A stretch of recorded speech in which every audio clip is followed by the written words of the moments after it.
জানে আজকে ক্লাস আছে? হ্যাঁ, কঠিন তো সবার কাছে আছে। 7 জন 8 জন আছে। পেপারে দিবি আসবে ওদের ঘুমটুম ভাঙতে হবে না। ওই তোমার লাইফ তো আমার কাঁদলাম আলহামদুলিল্লাহ। 7 জনের তো বিশাল ব্যাপার।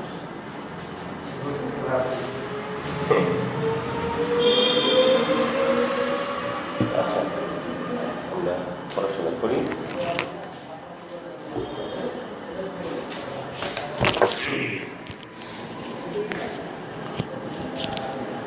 ওয়ালাইকুম আসসালাম রহমতুল্লাহ। আলহামদুলিল্লাহ, আমি ভালো আছি, আশা করি তোমরাও ভালো আছো। হ্যাঁ, তো আমরা আজকের যে ক্লাস করা আছে অনেকের, এই মুহূর্তে আমাদের তোমাদের সাথে বিকেলবেলা থেকেই আমরা কম্পিউটার সায়েন্স শুরু করে দেবো ইনশাআল্লাহ। হ্যাঁ, এখন ইলেকট্রনিক্সের একটা ক্লাস হবে, তারপরে কম্পিউটার সায়েন্স শুরু হয়ে যাবে। সুতরাং ওয়ালাইকুম আসসালাম ভাই। হ্যাঁ, বাহ, সবগুলো ক্লাস করেছে। সুইটি রায়হান, ওয়ালাইকুম আসসালাম। তুমি মনে হয় যে একটা ক্লাস মিস করেছো, তোমাকে কয়েকদিন দেখলাম, তারপর আর দেখি নেই। আচ্ছা, আর হ্যাঁ, মেঘলা আকাশ, সবগুলো ক্লাসই করছে। Thank you so much. করো, ক্লাসে যত বেশি করবা তত লাভ হবে, তোমার লাভ হবে। হ্যাঁ, পরীক্ষা যদি খারাপও হয় তবুও ভালো হবে, যারা ক্লাস করেছো রেগুলার, অনেক ভালো হবে। আচ্ছা, শেয়ার দিস ফ্রেন্ড। আচ্ছা, কি আছে? নাফিজা তাসনিম, এবারে তুমি কি সুস্থ হয়েছো? সামিয়া, তোমার শরীরের কী অবস্থা? তুমি না অসুস্থ শুনছিলাম। সাথী, ওয়ালাইকুম আসসালাম রহমতুল্লাহ। আলহামদুলিল্লাহ ভাই, অনেক ভালো আছি। শোনো, আমরা ক্লাস শুরু করে দেই। তো যা বলছিলাম, আমরা আজকে গতকালকে কয়েকটা হোমওয়ার্ক দিয়েছিলাম তোমাদেরকে, আশা করি সেগুলো সলভ করেছো। ঠিক আছে? আমাদের লিমন আসলে এখনও, লিমন আসলেই বলবে স্যার এইটা সলভ করে দেন। আচ্ছা, তরিকুল ইসলাম, ওয়ালাইকুম আসসালাম। আলহামদুলিল্লাহ ভাই, ভালো আছি। তরিকুল, তুমি কোথায়? কালকে কি ক্লাস করেছো? কালকে ক্লাসে ছিলে তুমি?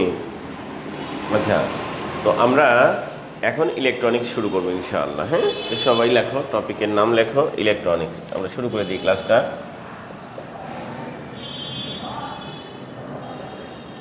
ইলেকট্রনিক্স, আমরা ডেফিনেশনটা গতকালকে দিয়েছি, তাই না? আমরা সুন্দরভাবে, আমাদের স্টুডেন্ট আস্তে আস্তে বাড়তেছে, দেখছো? নুরনাহার মাহমুদ, বাস, সারাবন্ত হুডা, ওয়ালাইকুম আসসালাম সবাই। ওয়ালাইকুম আসসালাম, সালাম নিয়েছি সবগুলোর। শোনো, আমার স্টুডেন্টরা আমার চেয়েও বিজি, বুঝলা?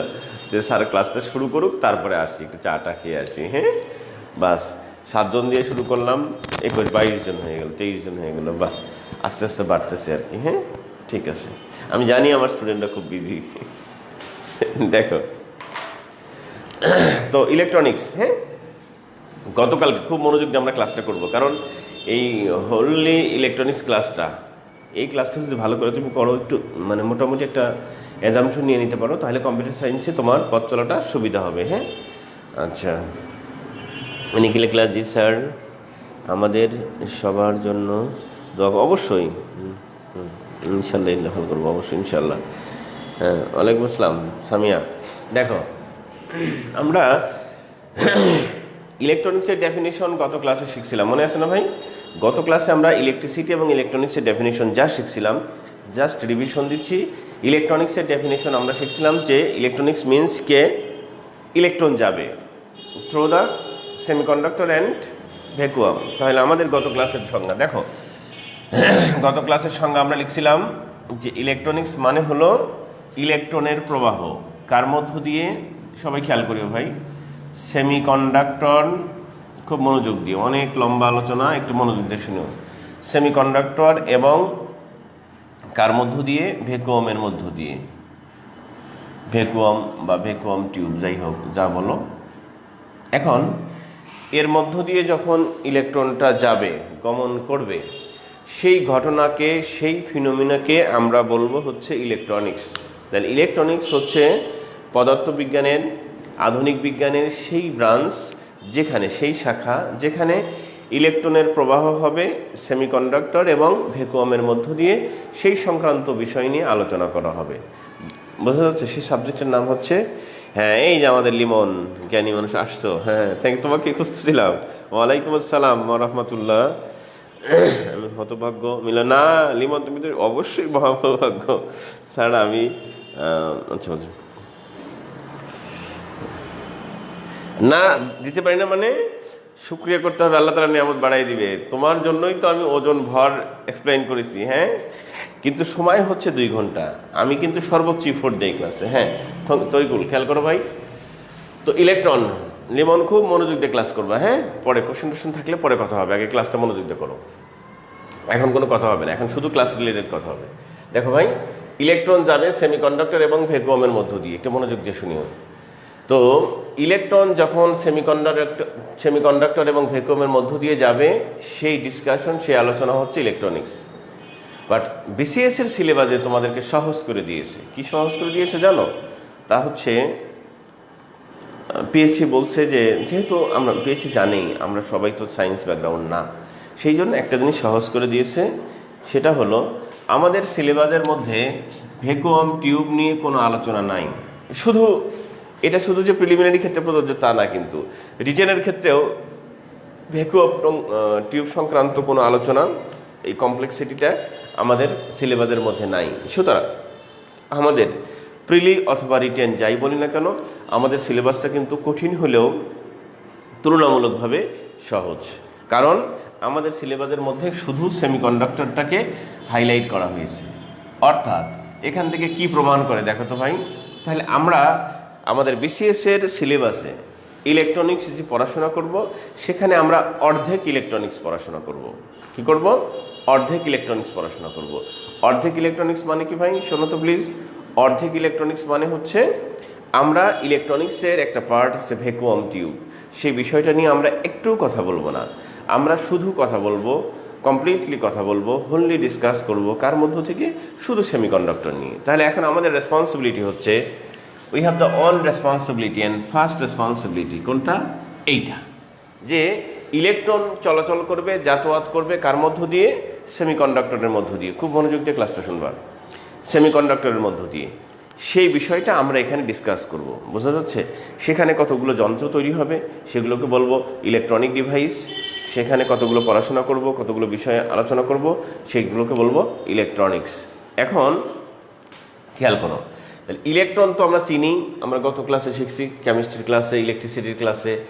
আজকে আমরা শিখবো হচ্ছে সেমিকন্ডাক্টর কী জিনিস, হ্যাঁ কারণ এটা নিয়েই তো আলোচনা। তাহলে সেমিকন্ডাক্টর কী জিনিস, এটা যখন তোমাকে আমি ডিসকাস করতে যাব, তখন তুমি প্রথমেই আমাকে প্রশ্ন করবা, স্যার সেমিকন্ডাক্টরের আগে একটু কাইন্ডলি যদি বলতেন, এই যেমন লেমন দেখো, যে স্যার যদি একটু কাইন্ডলি বলতেন যে তাহলে কন্ডাক্টর কী জিনিস, তাহলে স্যার যদি কন্ডাক্টরটা কী জিনিস এইটা যদি বুঝতাম, তাহলে আমাদের সেমিকন্ডাক্টর বুঝতে সুবিধা হতো। তাহলে আমাদের প্রথম কাজ হবে কন্ডাক্টর কী জিনিস সেইটা বোঝা, তারপরে কাজ হবে সেমিকন্ডাক্টর কী জিনিস সেইটা বোঝা। তাহলে আমরা এখন তুলনামূলক কম্পারেবল ডিসকাশন করব আমরা কন্ডাক্টর এবং সেমিকন্ডাক্টর নিয়ে, তাহলে আমাদের বোঝাটা সুবিধা হবে। ঠিক তো? তো আমরা আলোচনা শুরু করলাম, মনোযোগ দিয়ে শুনি।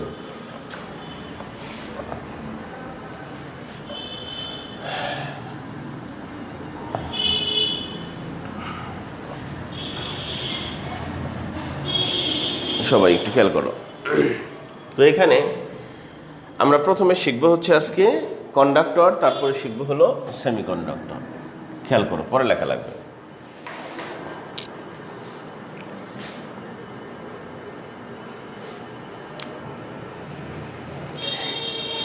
গতকালের ক্লাস, গতকালে মানে গত ক্লাসটা আর কি, ইলেকট্রিসিটির ক্লাসটায় আমরা প্রথম কি বলছিলাম, যে যখন কোনো কিছু শিখবো তখন সেই জিনিসটা শিখবো ভিতর থেকে, একদম রুট লেভেল থেকে, তাহলে তার প্রপার নলেজটা অ্যাসিভ করা, রিসিভ করা আমাদের জন্য সহজ হবে। সো আমরা এখন যে ইলেকট্রনিক্স শিখতেছি, তাহলে কোথা থেকে শিখবো বলো তো ভাই? একদম রুট লেভেল থেকে, বেসিক লেভেল থেকে আমরা শিখবো, তাহলে আমরা একটা প্রপার নলেজ সেখান থেকে আশা করতে পারি। তাহলে দেখো তো প্লিজ, আবার একটু খেয়াল করো, আমরা গতকালকে যে জিনিসটা শিখছিলাম আবারও সেই জিনিসটা দেখি। এইটা হলো কি, সবাই একটু মনোযোগ দিও কিন্তু, এটার নাম কি? অ্যাটম। গত ক্লাসের ভাষা এটার নাম হচ্ছে অ্যাটম। আচ্ছা, মনের পুতুল, ওয়ালাইকুম আসসালাম। মোমের পুতুল, তোরা কিন্তু আমি মারবো, এটা তোর ফোন দেওয়ার কথা ছিল কালকে। মোমের পুতুলকে তুমি আগের দিন বলছো স্যার ব্যালেন্স ছিল না, কালকে বলছো স্যার ব্যস্ত ছিল, আজকে বলবো স্যার বিজি ছিলাম। মারবো কিন্তু, ক্লাস পরে ফোন দিবা তো। আচ্ছা, তো দেখো সবাই, মমের পুতুল ক্লাসের পরপরই ফোন দিবা, তারপরে তাছাড়া কিন্তু পরের ক্লাসে ঢুকতে দিব না। দেখো আমরা কি বলছিলাম ভাই, এইটা হচ্ছে আমাদের একটা অ্যাটম, সবাই মনোযোগ দিও। এই অ্যাটমের ভিতরে একটা নিউক্লিয়াস থাকে, আমরা গত ক্লাসে পড়েছি, তাই তো? তো দেখে নাও একটু প্লিজ। এইটা যদি অ্যাটম হয়, এর মধ্যে এখানে হচ্ছে কি থাকবে বলো তো সবাই? এইটা যদি অ্যাটম হয় তাহলে এর মধ্যে নিউক্লিয়াস থাকবে। আমরা গত ক্লাসের ভাষায় শিখে আসছিলাম যে নিউক্লিয়াসের বাহিরে থাকে ইলেকট্রন। সবাই একটু মনোযোগ দিব। নিউক্লিয়াসের বাহিরে থাকে ইলেকট্রন, ভিতরে থাকে প্রোটন এবং নিউট্রন, তাই না? প্রোটন এবং নিউট্রন, এইটা হচ্ছে একটা অ্যাটমের ঘটনা, একটা অ্যাটমের ফিনোমিনা। সবাই খেয়াল করো। তো এই ইলেকট্রনের কতগুলো বৈশিষ্ট্য আছে আমরা ছোটবেলা থেকে পড়ে আসছি। আমি আবার একটু তোমাকে স্মরণ করাই দিচ্ছি, সবাই আমার সাথে খেয়াল করবা। ইলেকট্রনের টোটাল ক্রাইটেরিয়া, টোটাল বিহেভিয়ার, হ্যাঁ, অর্থাৎ ইলেকট্রনের সর্বমোট ধর্ম বা বৈশিষ্ট্য হচ্ছে 13টা। সবাই বলো কয়টা? 13 ক্রাইটেরিয়া। তাহলে ইলেকট্রনের টোটাল ধর্ম হচ্ছে 13টা। লিমন খেয়াল করিও, সেই 13টার মধ্যে 4টা হচ্ছে প্রধান। তাহলে আবার বলো আমার সাথে, ইলেকট্রনের প্রধান ধর্ম কয়টা, বৈশিষ্ট্য কয়টা? 4টা। ইলেকট্রনের মোট বৈশিষ্ট্য কয়টা? 13টা। প্রধান বৈশিষ্ট্য কয়টা? 4টা। এগুলো পরীক্ষা আসতে পারে কিন্তু। তাহলে প্রধান বৈশিষ্ট্য 4টা। সেই প্রধান বৈশিষ্ট্য 4টা কি কি একটু খেয়াল করো। প্রধান বৈশিষ্ট্য 4টার 1 নম্বর বৈশিষ্ট্য হচ্ছে ইলেকট্রন সর্বদা নেগেটিভ চার্জ যুক্ত। বোঝা যাচ্ছে? আচ্ছা, এরপরে বলতেছে ইলেকট্রন সর্বদা নিউক্লিয়াসের বাহিরে নির্দিষ্ট কক্ষপথে নির্দিষ্ট সংখ্যায় অবস্থান করে। আচ্ছা, তাহলে এখান থেকে আমরা কি কি শিখতেছি? 1 নম্বর বৈশিষ্ট্য, ইলেকট্রন ইলেকট্রন নেগেটিভ চার্জ যুক্ত। 2 নম্বর, ইলেকট্রন নিউক্লিয়াসের বাহিরে অবস্থান করে। 4 নম্বর, ইলেকট্রন নির্দিষ্ট কক্ষপথে অবস্থান করে। নিউক্লিয়াসের বাইরে ঠিক আছে, কিন্তু নির্দিষ্ট কক্ষপথে, অ্যাজ লাইক সোলার সিস্টেম, সৌরজগতের মতো সূর্যকে কেন্দ্র করে যেমন গ্রহগুলো, প্ল্যানেটগুলো চারদিকে আবর্তিত হয়, ঠিক তদ্রূপভাবে নিউক্লিয়াসকে কেন্দ্র করে চারদিকে বিভিন্ন অরবিটে, কক্ষপথে ইলেকট্রনগুলো আবর্তিত হয়। বোঝা যাচ্ছে? আচ্ছা, খেয়াল করিও। তাহলে বিষয়টা হচ্ছে এইটা ইলেকট্রন। তাহলে ইলেকট্রনের আমরা 3টা বৈশিষ্ট্য বললাম। 1 নম্বর বৈশিষ্ট্য বললাম ইলেকট্রন নেগেটিভ চার্জযুক্ত, নাম্বার 1। নাম্বার 2, ইলেকট্রন নিউক্লিয়াসের বাহিরে থাকবে। নাম্বার 3, ইলেকট্রন নিউক্লিয়াসের বাহিরে থাকবে ঠিকই, কিন্তু সেটা নির্দিষ্ট কক্ষপথে নির্দিষ্ট সংখ্যায় থাকবে, অ্যাজ লাইক দিস। দেখো, নির্দিষ্ট কক্ষপথে নির্দিষ্ট সংখ্যায় থাকবে, বুঝতেছো? আচ্ছা, এরপরে হচ্ছে মানে এক এক কক্ষপথে এক এক রকমভাবে থাকবে। এরপরে 4 নম্বর বৈশিষ্ট্য হচ্ছে ইলেকট্রন সবসময় জোড়ায় জোড়ায় থাকবে। ইলেকট্রন সবসময় জোড়ায় জোড়ায় থাকবে, 2 টোন কাপড় সিস্টেমে থাকবে, হ্যাঁ, একা একা থাকবে না। এই 4টা হচ্ছে ইলেকট্রনের প্রধান বৈশিষ্ট্য। আমি আবার রিপিট করতেছি, তুমি মনোযোগ দিয়ে একটু শুনতে থাকো। তাহলে ইলেকট্রনের টোটাল ক্রাইটেরিয়া বৈশিষ্ট্য হচ্ছে, এখান থেকে প্রশ্ন আসবে কিন্তু আজকে ডিসকাস থেকে অবশ্যই প্রশ্ন একটা কমন পাবা, ভালো করে খেয়াল করো কিন্তু। আচ্ছা, কি বলতেছি যে ইলেকট্রনের মোট বৈশিষ্ট্য হচ্ছে 13টা, প্রধান বৈশিষ্ট্য হচ্ছে 4টা। সেই 4টা বৈশিষ্ট্য কি? 1 নম্বর, ইলেকট্রন নেগেটিভ চার্জ যুক্ত। 2, ইলেকট্রন নিউক্লিয়াসের বাহিরে বসে। 3, ইলেকট্রন নির্দিষ্ট কক্ষপথে নির্দিষ্ট সংখ্যায় থাকে। বুঝতেছো? মানে এক একটা কক্ষপথে একটা ফিক্সড পরিমাণে সে থাকে। এরপরে নাম্বার 4, ইলেকট্রন সবসময় জোড়ায় জোড়ায় থাকে, কাপড় সিস্টেমে থাকে। কথা বুঝতেছো? এখন একটু খেয়াল করে নাও। তাহলে সেই ইলেকট্রনের কাহিনী এখন আমরা দেখি। কেমিস্ট্রিতে আমরা কি শিখে আসছিলাম, ইলেকট্রিসিটির ক্লাসে আমরা কি শিখে আসছিলাম, সেই কথাগুলো আমরা একটু করি আর কি, রিভিউ করি। তো সেখানে আমরা শিখছিলাম ইলেকট্রন নেগেটিভ চার্জযুক্ত, প্রোটন পজিটিভ চার্জযুক্ত, নিউট্রনের কোনো চার্জ নাই, নিউট্রাল বা নিরপেক্ষ। সাথে সাথে আমরা এও শিখে আসছিলাম কেমিস্ট্রির ক্লাসে যে কোনো কোনো মৌলের মধ্যে যতগুলো প্রোটন থাকে, যতগুলো এই যে প্রোটন পি, যতগুলো প্রোটন থাকে তাকে ওই মৌলের ততগুলো পারমাণবিক সংখ্যা বলে। আমরা এটা শিখে আসছিলাম না কেমিস্ট্রি ক্লাসে, পারমাণবিক সংখ্যা বলে। তারপরে আরও শিখছিলাম প্রোটন এবং নিউট্রন এই দুইটা এক জায়গায় করলে যা হবে তাকে বলা হয় পারমাণবিক ভর বা ভর সংখ্যা, যা বলি আমরা।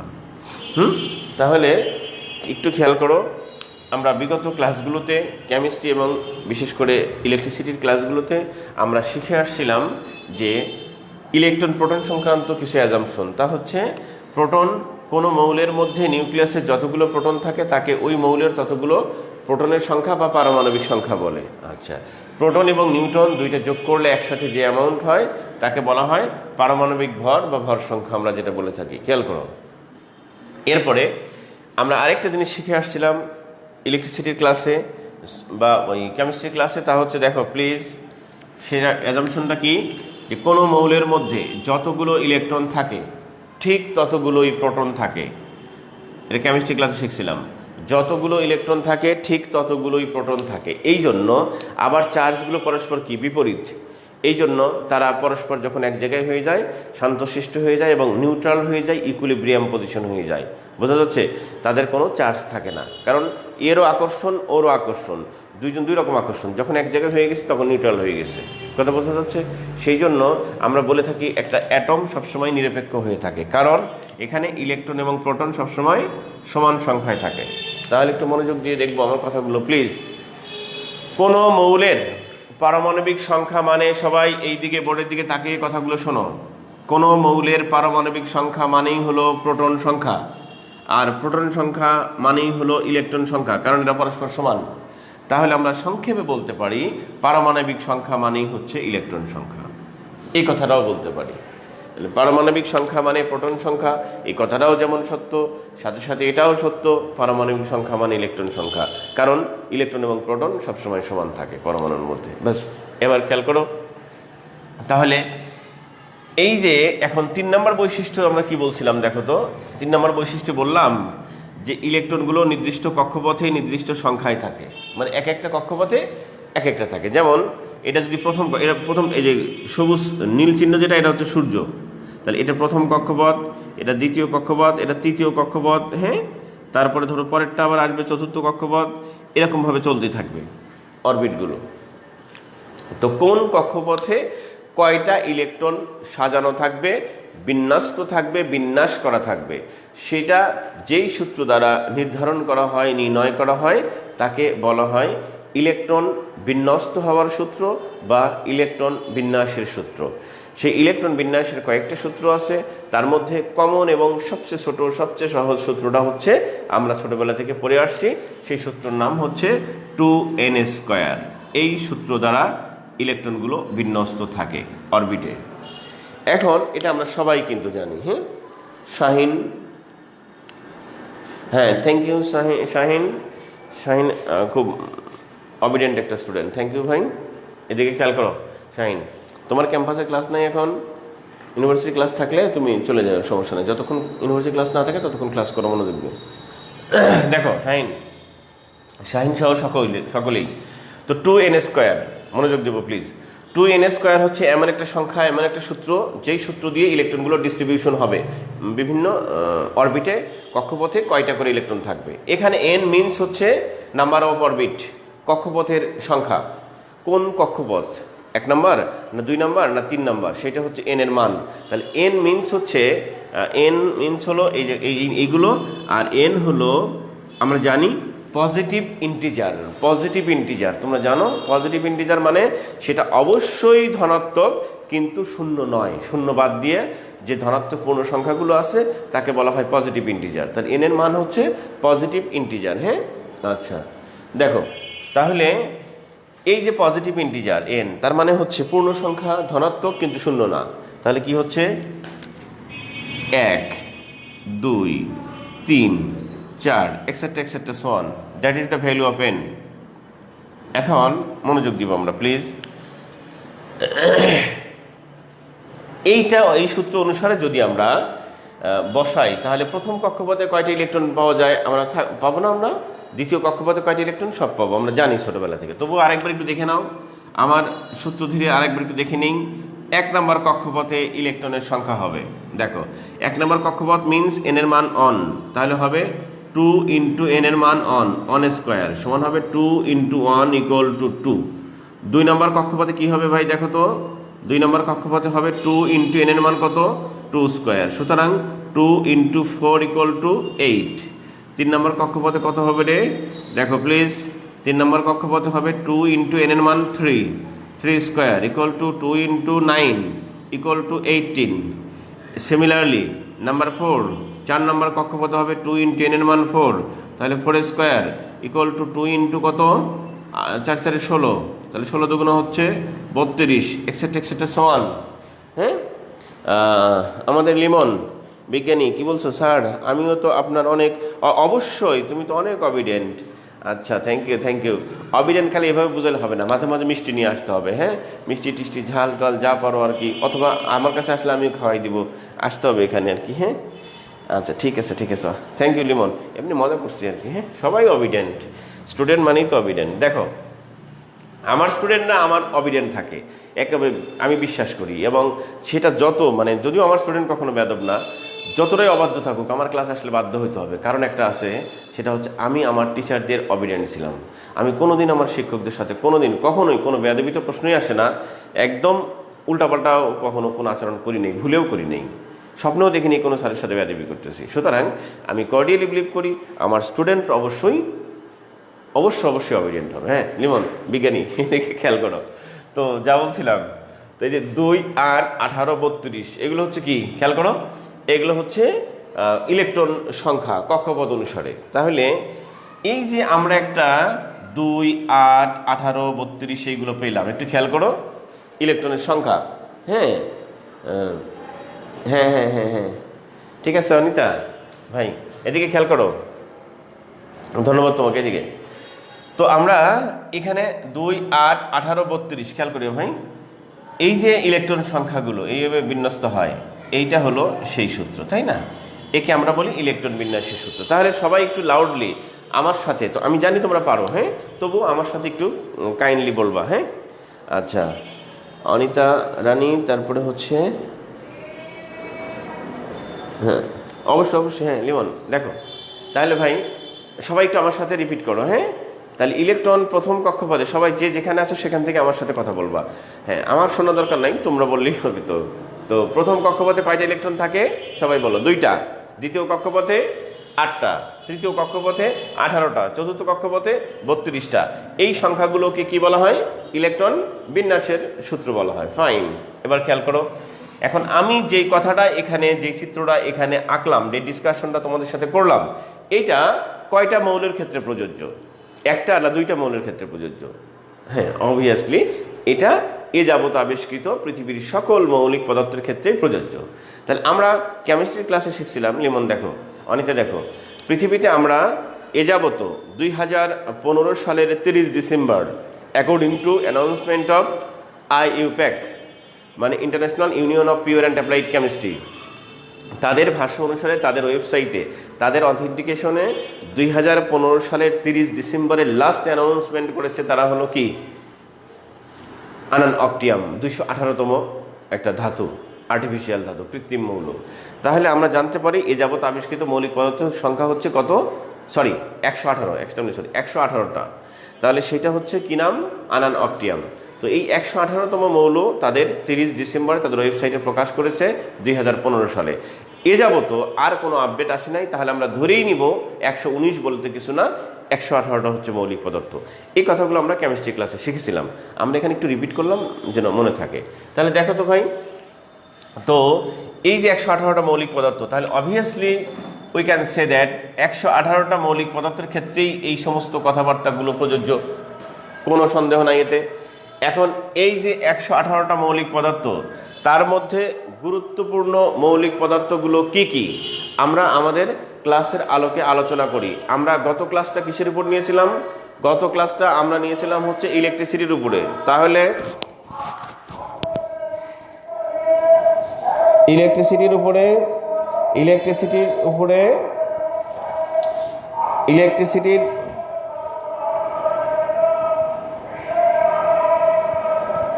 মানুষ না শয়তান।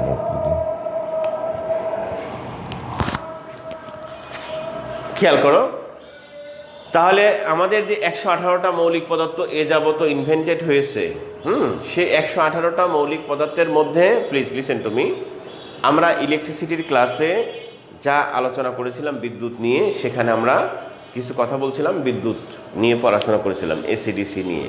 এখন তোমরা একটু আমাকে আনসার দাও তো ভাই, আমরা যে রুমের মধ্যে ক্লাস নিচ্ছি, তুমি যেই ঘরের মধ্যে থেকে ক্লাস করতেছো বা যেখান থেকে ক্লাস করতেছো, সেই জায়গায় ইলেকট্রিসিটি আছে না নাই? অবশ্যই। রুম হলে ফ্যান চলছে অথবা লাইট তো জ্বলছেই, হ্যাঁ? আচ্ছা, তো তোমার ঘরের মধ্যে এই মুহূর্তে অবশ্যই ইলেকট্রিসিটি আছে। আচ্ছা, আমাদের এখানেও ইলেকট্রিসিটি আছে। আচ্ছা, স্বাভাবিক বিষয় বলছি আর কি। তার ইলেকট্রিসিটি যদি স্বাভাবিকভাবে থেকে থাকে, বলতো এই যে আমি যে তারটা এখানে আছে, মাইক্রোফোনের যে তারটা দেখো, এই তারটা কি দিয়ে তৈরি?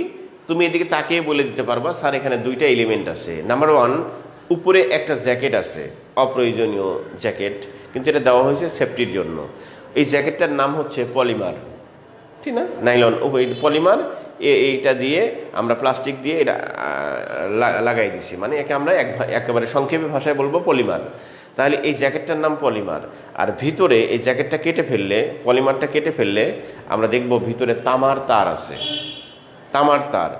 এই তামার তারটাই আমাদের বাসাবাড়ির ওয়্যারিফিকেশনে ব্যবহার করা হয়, ভিতরে আছে তামার তার। তাহলে তামা, তামা মানে বাংলা, ইংরেজি হচ্ছে কপার, আর ল্যাটিন ভাষায় বলি কাপ্রাম।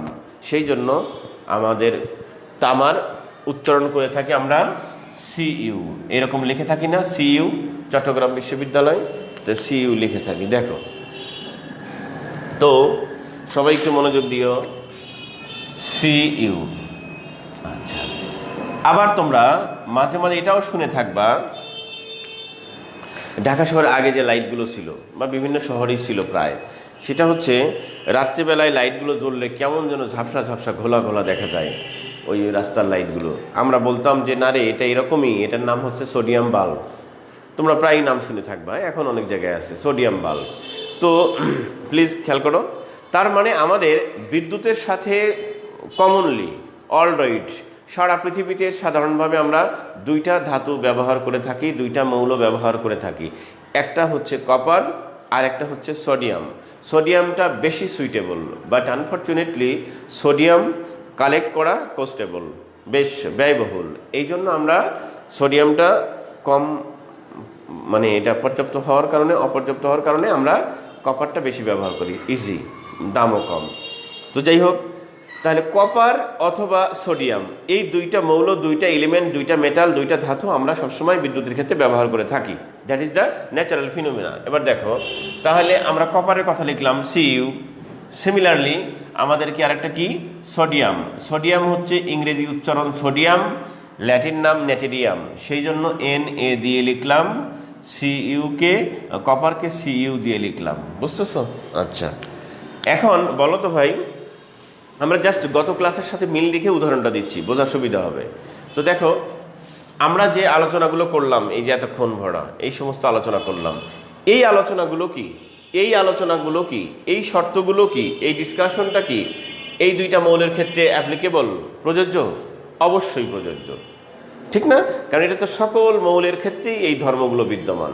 তাহলে অবভিয়াসলি আমরা বলতে পারি এই আলোচনাগুলো নিঃসন্দেহে কপার এবং সোডিয়ামের ক্ষেত্রেও আমরা ব্যবহার করতে পারি এবং পারবো। সো দেখো তো ভাই, তাহলে সোডিয়ামের কি পারমাণবিক সংখ্যা আছে? হ্যাঁ আছে। তারপরে কপারের কি পারমাণবিক সংখ্যা আছে? অবভিয়াসলি আছে। তাহলে এবার বলো তো আমার সাথে, সোডিয়ামের পারমাণবিক সংখ্যা কত? সবাই বলো তো। সোডিয়ামের পারমাণবিক সংখ্যা হলো 11, তাই না? ঠিক।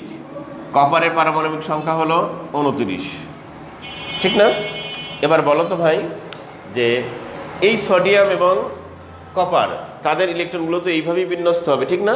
এইভাবে, হ্যাঁ, থ্যাংক ইউ, শাইন হয়েছে। এভাবেই বিন্যস্ত হবে। তো বিন্যস্ত হলে কি হবে একটু খেয়াল করি, আমরা সবাই মনোযোগ দিব। হ্যাঁ, প্রথম কক্ষপথে কয়টা ইলেকট্রন থাকবে এই সূত্র অনুসারে? বলো তো ভাই, 2টা ইলেকট্রন থাকবে। পরের কক্ষপথে 8টা ইলেকট্রন থাকবে। তারপরের কক্ষপথে 18টা ইলেকট্রন থাকবে। এইরকমভাবে থাকার কথা। কিন্তু সমস্যা হচ্ছে আমাদের এখানে টোটাল ইলেকট্রন হচ্ছে কয়টা? 11টা, তাই তো? মানে পারমাণবিক সংখ্যা মানে ইলেকট্রন সংখ্যা। তাহলে সোডিয়ামের পারমাণবিক সংখ্যা যদি 11টা হয়ে থাকে, তার মানে ইলেকট্রন 11টা। তাহলে আমরা ইলেকট্রনটা হিসেব করব এখানে। এখন স্বাভাবিকভাবে সাজাইলে কত হবে? 2, 8, 18 এইভাবে চলবে। কিন্তু আমাদের টোটাল আছে কয়টা? 11টা। তাহলে 2 আর 8 কত হয়েছে? 10টা হয়ে গেছে। এখন আর 18টা হবে না, যেটা অবশিষ্ট আছে সেইটাই থেকে যাবে। তাহলে আমরা দেখলাম আমাদের অবশিষ্ট আছে একটা থেকে গেল শেষের কক্ষপথে। এখানে এটা কিন্তু অনাকাঙ্ক্ষিত এক। আমরা আকাঙ্ক্ষা করেছিলাম সেখানে 8টা থাকবে, একটা সুন্দর পরিবেশ হবে, কিন্তু আনফর্চুনেটলি সবসময় আমাদের মন মতো কাজ হয় না, কারণ পরিবেশটা সবসময় মানুষের প্রতিকূল থাকে। ঠিক আছে, আচ্ছা এবার খেয়াল করো, এখানে অনাকাঙ্ক্ষিত হয়ে গেল 1। এবার প্লিজ লিসেন টু মি। এই যে 29 আছে, সেই 29কে আমরা এখন ডিস্ট্রিবিউশন করব কিভাবে একটু খেয়াল করো। প্রথম কক্ষপথে কয়টা ইলেকট্রন দিব আমরা? প্রথম কক্ষপথে ওই সূত্র অনুসারে 2, তারপরে কত দিব বলো তো? 8, তারপরে কত দিব? 18, ঠিক না? তারপরে কত দিব? 32, এইভাবে দিব না আমরা, ঠিক তো? কিন্তু একটা সমস্যা হয়ে গেছে কি জানো, আমাদের টোটাল আছে 29টা। তাহলে আমরা যদি সাজাইতে শুরু করি তাহলে যা হবে 2, 8, 10 আর 18 কত হচ্ছে? 28টা হচ্ছে।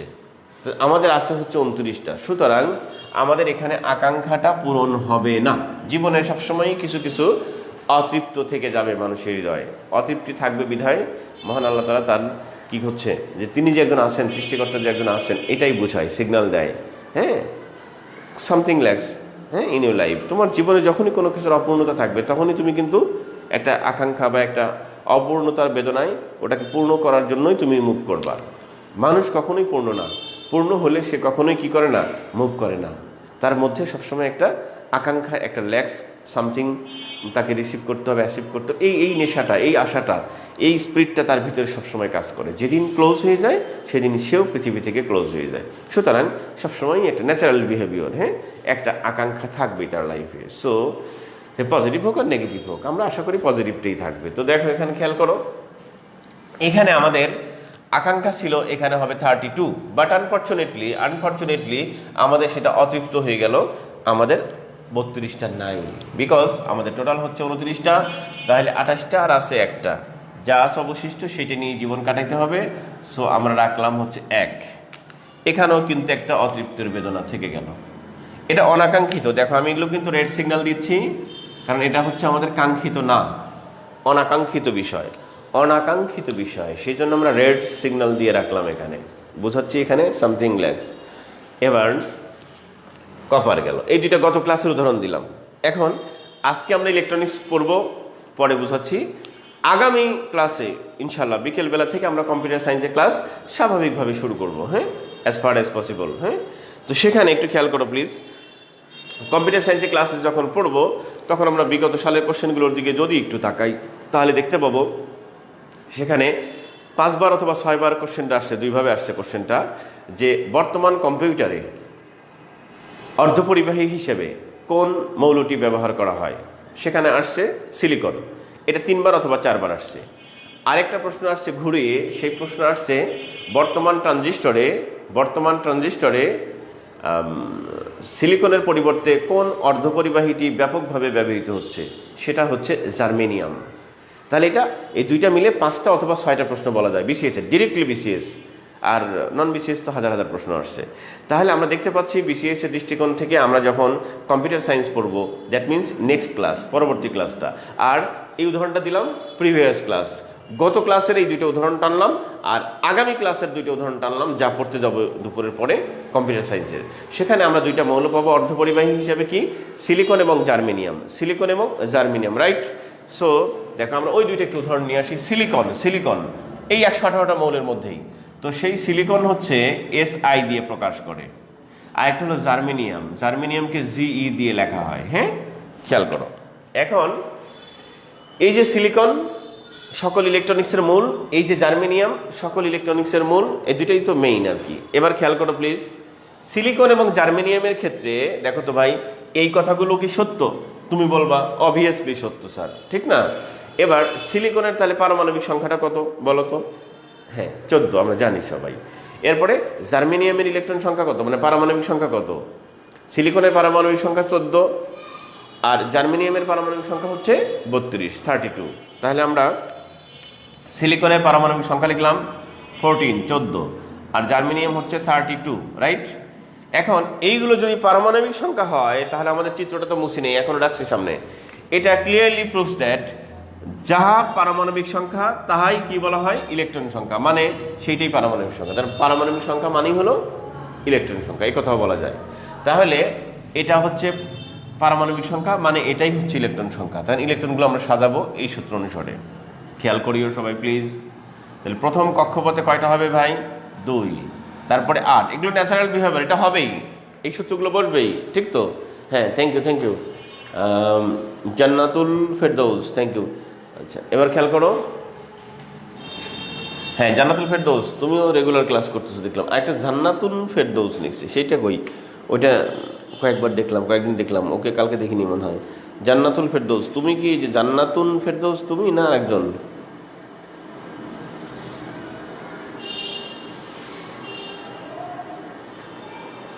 আচ্ছা আচ্ছা আচ্ছা, ঠিক আছে, শুরু হয়ে গেছে অলরেডি লিমন। কম্পিউটার সায়েন্সের ক্লাস শুরু হয়ে গেছে অলরেডি। হ্যাঁ, আমি তো আলোচনা শুরু করে দিয়েছি। ইলেকট্রনিক্সের ক্লাস করা মানে তো কম্পিউটার ক্লাসের মধ্যে ঢুকেই গেছি। দেখো, খেয়াল করো তো, সিলিকন কি ভাই 14, তো ডিস্ট্রিবিউশন করলে কি হয় দেখো তো, 2, 8, অবভিয়াসলি পরেরটা 18 হবে। এটা আমাদের আকাঙ্ক্ষা, স্বাভাবিক নিয়ম। কিন্তু সবসময়ই মানুষের আকাঙ্ক্ষা অপূর্ণ থেকে যায় কিছু না কিছুই। সো এই যে 2 আর 8 কত হলো? 10 আছে, কত? 14, তো আর লাগবে 4 দিলাম। কিন্তু এখানে আমাদের থাকার কথা ছিল কত বলো তো? 18, 18 থাকার কথা ছিল। বাট আনফর্চুনেটলি 18 আমরা করতে পারলাম না, কারণ আমাদের পুঁজি কম, 14। এই জন্য এখানেও একটা রেড সিগন্যাল দিলাম। হ্যাঁ, হ্যাভ সামথিং ল্যাক সামথিং। হ্যাঁ, এরপরে হচ্ছে আমাদের কত ভাই? আমাদের হচ্ছে জার্মেনিয়াম। জার্মেনিয়ামের কত কত একটু খেয়াল করবা প্লিজ। প্রথম কক্ষপথে 2, পরের কক্ষপথে 8, এরপরে কক্ষপথে কত? 18, তাই তো? এরপরে কক্ষপথে থাকার কথা 32, কিন্তু আমাদের আছেই 32। তাহলে 8, 10 আর 18, 28 আর 4, তাহলে 32। লিমন, তুমি ঢাকায় থাকো, ঢাকায় তো আমাদের অনেক স্টুডেন্ট আছে, হাজার হাজার স্টুডেন্ট। ওদের দেখো আশেপাশে কারোর কাছে থাকলে তোমার অনেক হেল্প হবে। যারা আমার স্টুডেন্ট আছে ঢাকায় আশেপাশে, ওদের সাথে একটু কাছাকাছি থাকলে, আমার রেফারেন্স দিলে তোমার অনেক উপকার হবে। ওদের সাথে মিশলে রিটার্ন ফিলি ভাই তুমি একটা হেল্প। না, এখনো কাপিয়া হয়নি। তাহলে তুমি ওদের সাথে থাকলে একটা ভালো ইয়া পাবা। হ্যাঁ, আচ্ছা, খেয়াল করো তো, সবাই একটু দেখিও তো। আচ্ছা, এখানেও কত হলো ভাই দেখো তো? 4, খেয়াল করিও, 4। তাহলে আমরা একটু এদিকে তাকাই দেখি, বোর্ডের দিকে তাকাও। রেড সিগন্যাল যেগুলো দিছি ওখানে, হ্যাঁ, রেড সিগন্যাল যেগুলো দিলাম সেগুলো সবসময় কিছু আমাদের ল্যাক্স আছে, কিছু আমাদের আকাঙ্ক্ষা আছে, কিছু ঘাটতি আছে, ঠিক না? সেগুলো হচ্ছে অনাকাঙ্ক্ষিত। 1, 1, 4, 4, দেখো এইগুলো কিন্তু কাঙ্ক্ষিত মান। 2, 8 স্বাভাবিক, 2, 8, 18, 2, 8, 2, 8, 18 একটু স্বাভাবিক বিষয়। কিন্তু অস্বাভাবিক বিষয়, অনাকাঙ্ক্ষিত বিষয় হচ্ছে কি 1, 1, 4, 4 এইগুলো। এভাবে বিজ্ঞানীগণ কি করলেন একটু মনোযোগ দিও প্লিজ।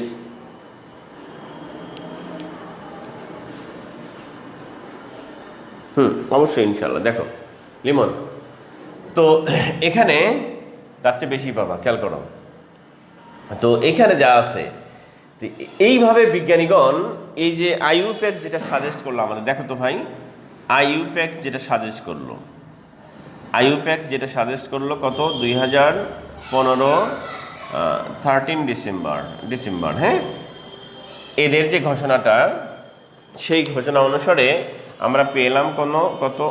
অন 8, এটা হচ্ছে আনান অক্টিয়াম, তাই তো? এইটা সর্বশেষ ঘোষণা, খেয়াল করো তো।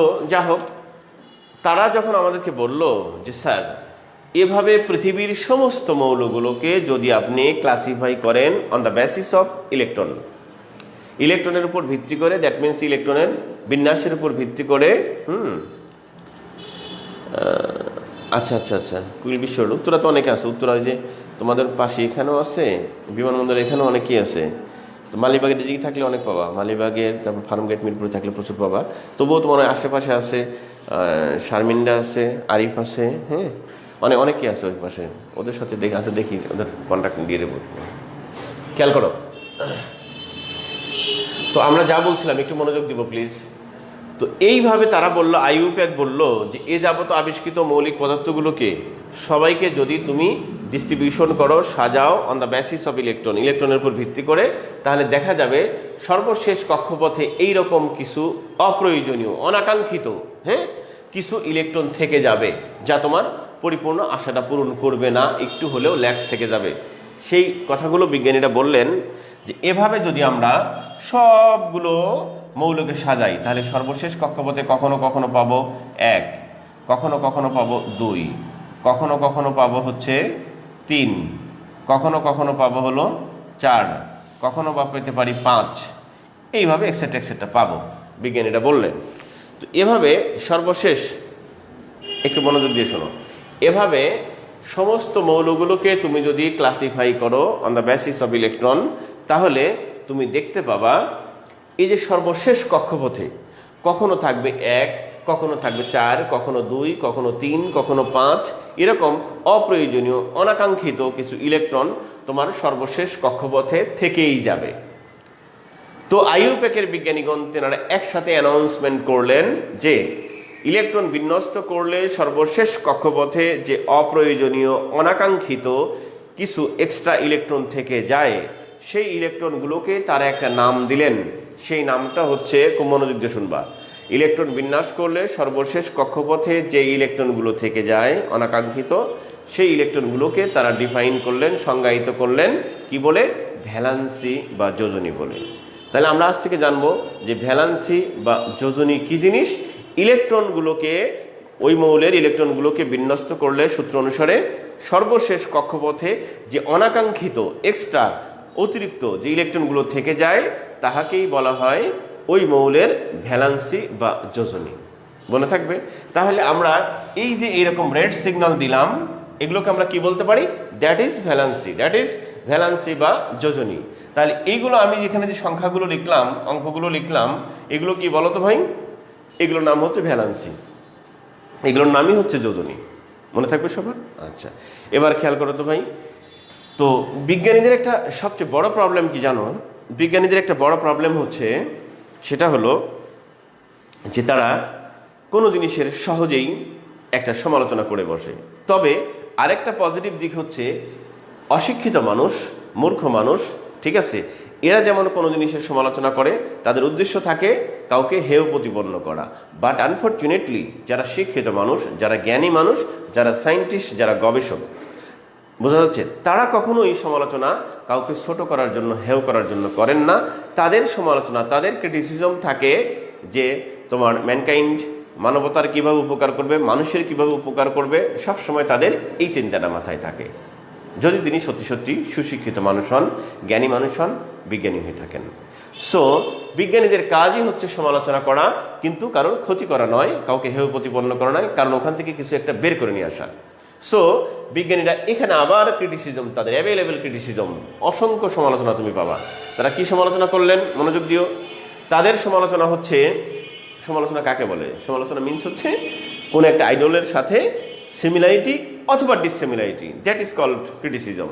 তার মানে ক্রিটিসিজম মানেই হচ্ছে, সমালোচনা মানেই হচ্ছে তুমি কোনো একটা আইডল ভ্যালু জানো, সেই আইডলের সাথে তুমি এইটার সিমিলারিটি অথবা ডিসিমিলারিটি খুঁজবা, সাদৃশ্য বৈসাদৃশ্য খুঁজবা। এটাকে বলা হয় হচ্ছে ক্রিটিসিজম বা সমালোচনা।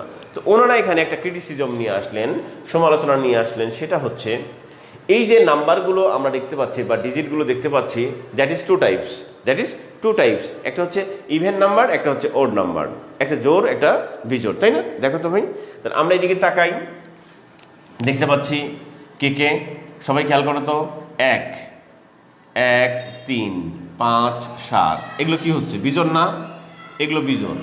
তাহলে বিজোড় আর জোড় তো কখনো এক হইতে পারে না।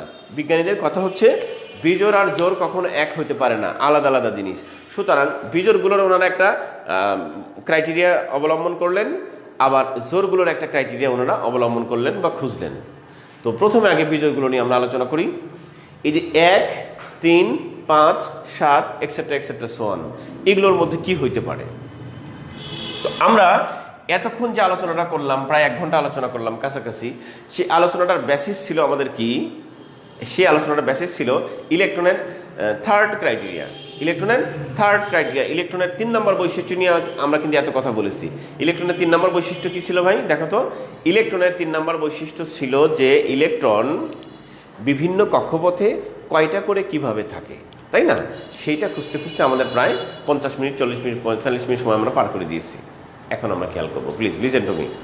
আমরা এখন খেয়াল করবো 4 নম্বর বৈশিষ্ট্য। ইলেকট্রনের 4 নম্বর বৈশিষ্ট্য কী ছিল? সবাই মনোযোগ দাও। আমি একেবারে কিন্তু হাতে ধরে ছোট বাচ্চার মতো একদম ছোট্টভাবে, তোমাকে হয়তো বা জীবনে কেউ এইভাবে এত কাছাকাছি, আমি যদিও ভালোবাসতে পারিনি তোমাদের, কিন্তু তবুও আমি বিশ্বাস করি, আমি তো আমারটা বুঝি, এরকম কর্ডিয়ালিভাবে তোমাকে কেউ কখনো শিখায় নাই, এভাবে শিখাবে না। কারণ এক একজনের মানে কি বলবো, গ্রাউন্ড এক এক রকম, এক একজনের ইথিক্স এক এক রকম, বোঝা যাচ্ছে? এক একজন এক এক রকমভাবে চিন্তা করে, কিন্তু আমি অন্যভাবে চিন্তা করি, বোঝা যাচ্ছে না?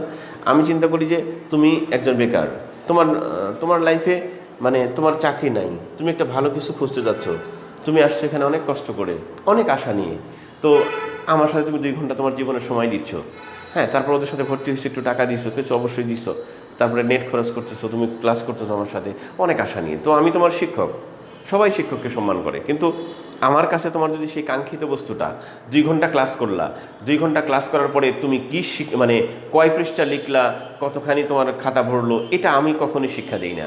আমি শিক্ষা দিই, আমার মনে হচ্ছে 2 ঘন্টা ক্লাসের আগে তোমার পরিচিতি কি ছিল, 2 ঘন্টা পরে তোমার অবস্থানটা কি হলো।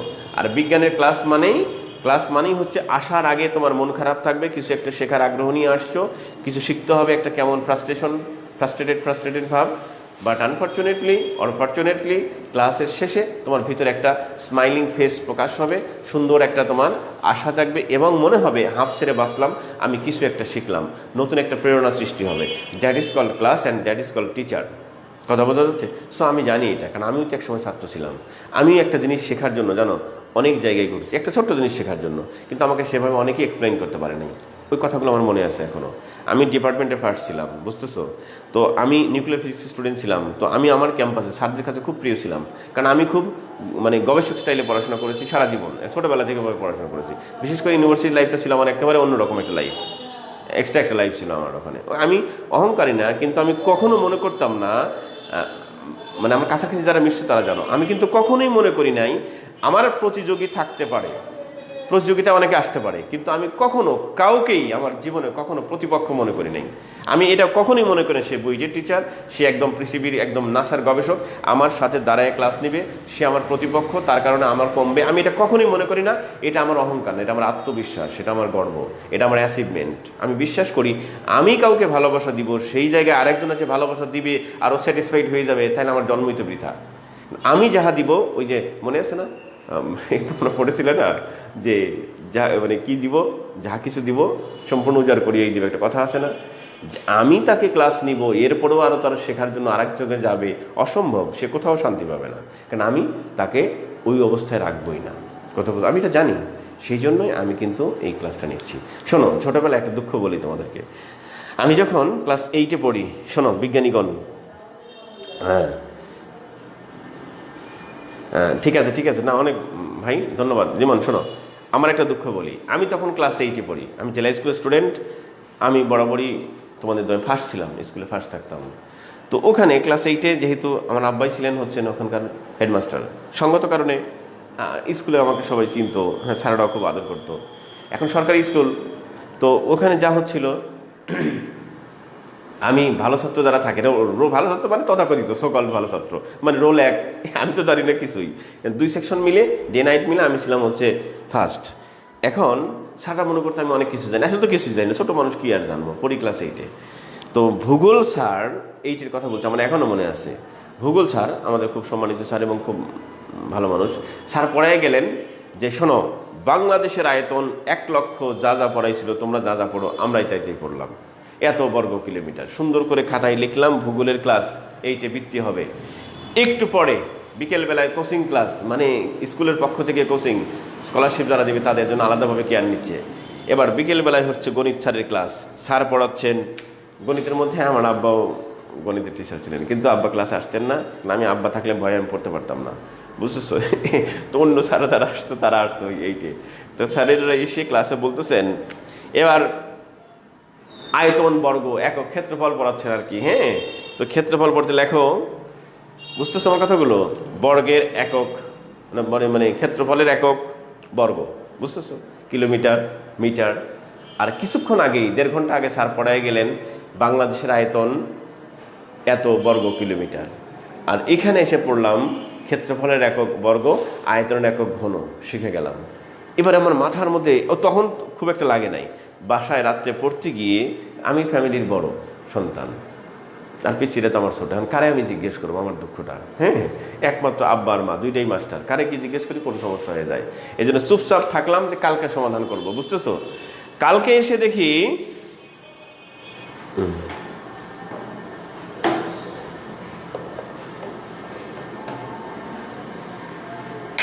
হ্যাঁ, থ্যাংক ইউ শাহিন আলম, আল্লাহ পাক তোমাকে ভালো রাখুন। দেখো ভাই, তো অবশ্যই সত্য শাহিন, তোমার কথা অবশ্যই ইনশাল্লাহ সত্য। তো দেখো যা বলছিলাম, এবার পরের দিন এই প্রশ্নটা আমার ঘুরপাক খেতে থাকলো। এক স্যার বললেন বর্গের মানে বাংলা ক্ষেত্রফল, বাংলাদেশের আয়তন হচ্ছে বর্গ কিলোমিটারের। আর বিকেলে গণিতের স্যার বললেন, দুইটাই তো জিনিয়াস স্যার, সরকারি স্কুলের স্যার, তারা তো সরকারি শিক্ষক। আরেকজন শিখালেন যে আয়তনের একক হবে ঘন, তাহলে ওখানে হবে ঘন।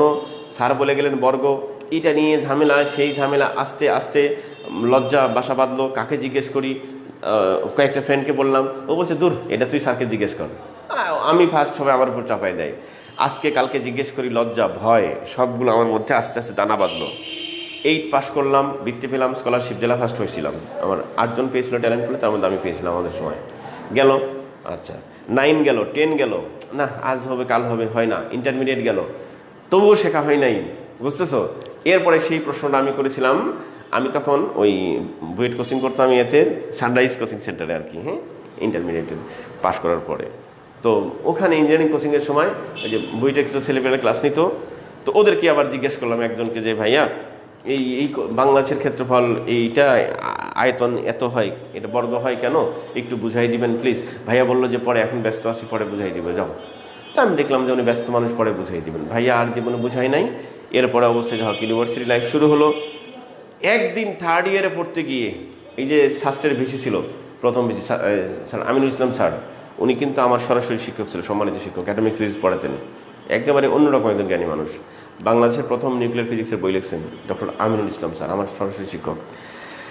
স্যারকে জিজ্ঞেস করেছিলাম, স্যার তখন আমাকে, আমি স্যার করিডোরে হাঁটতেছিলেন, দেখলাম আজকে যা হয় হবে, জিজ্ঞেস করে ফেলবো স্যারকে, মারবে, লজ্জা দেয় দিবে। স্যার বললো যে তুমি আমার রুমে আসো। রুমে গেলাম, স্যার যে এত ভালো মানুষ, দোয়া করে আল্লাহ তাআলা বাঁচিয়ে স্যার আলো হায়ের দিক।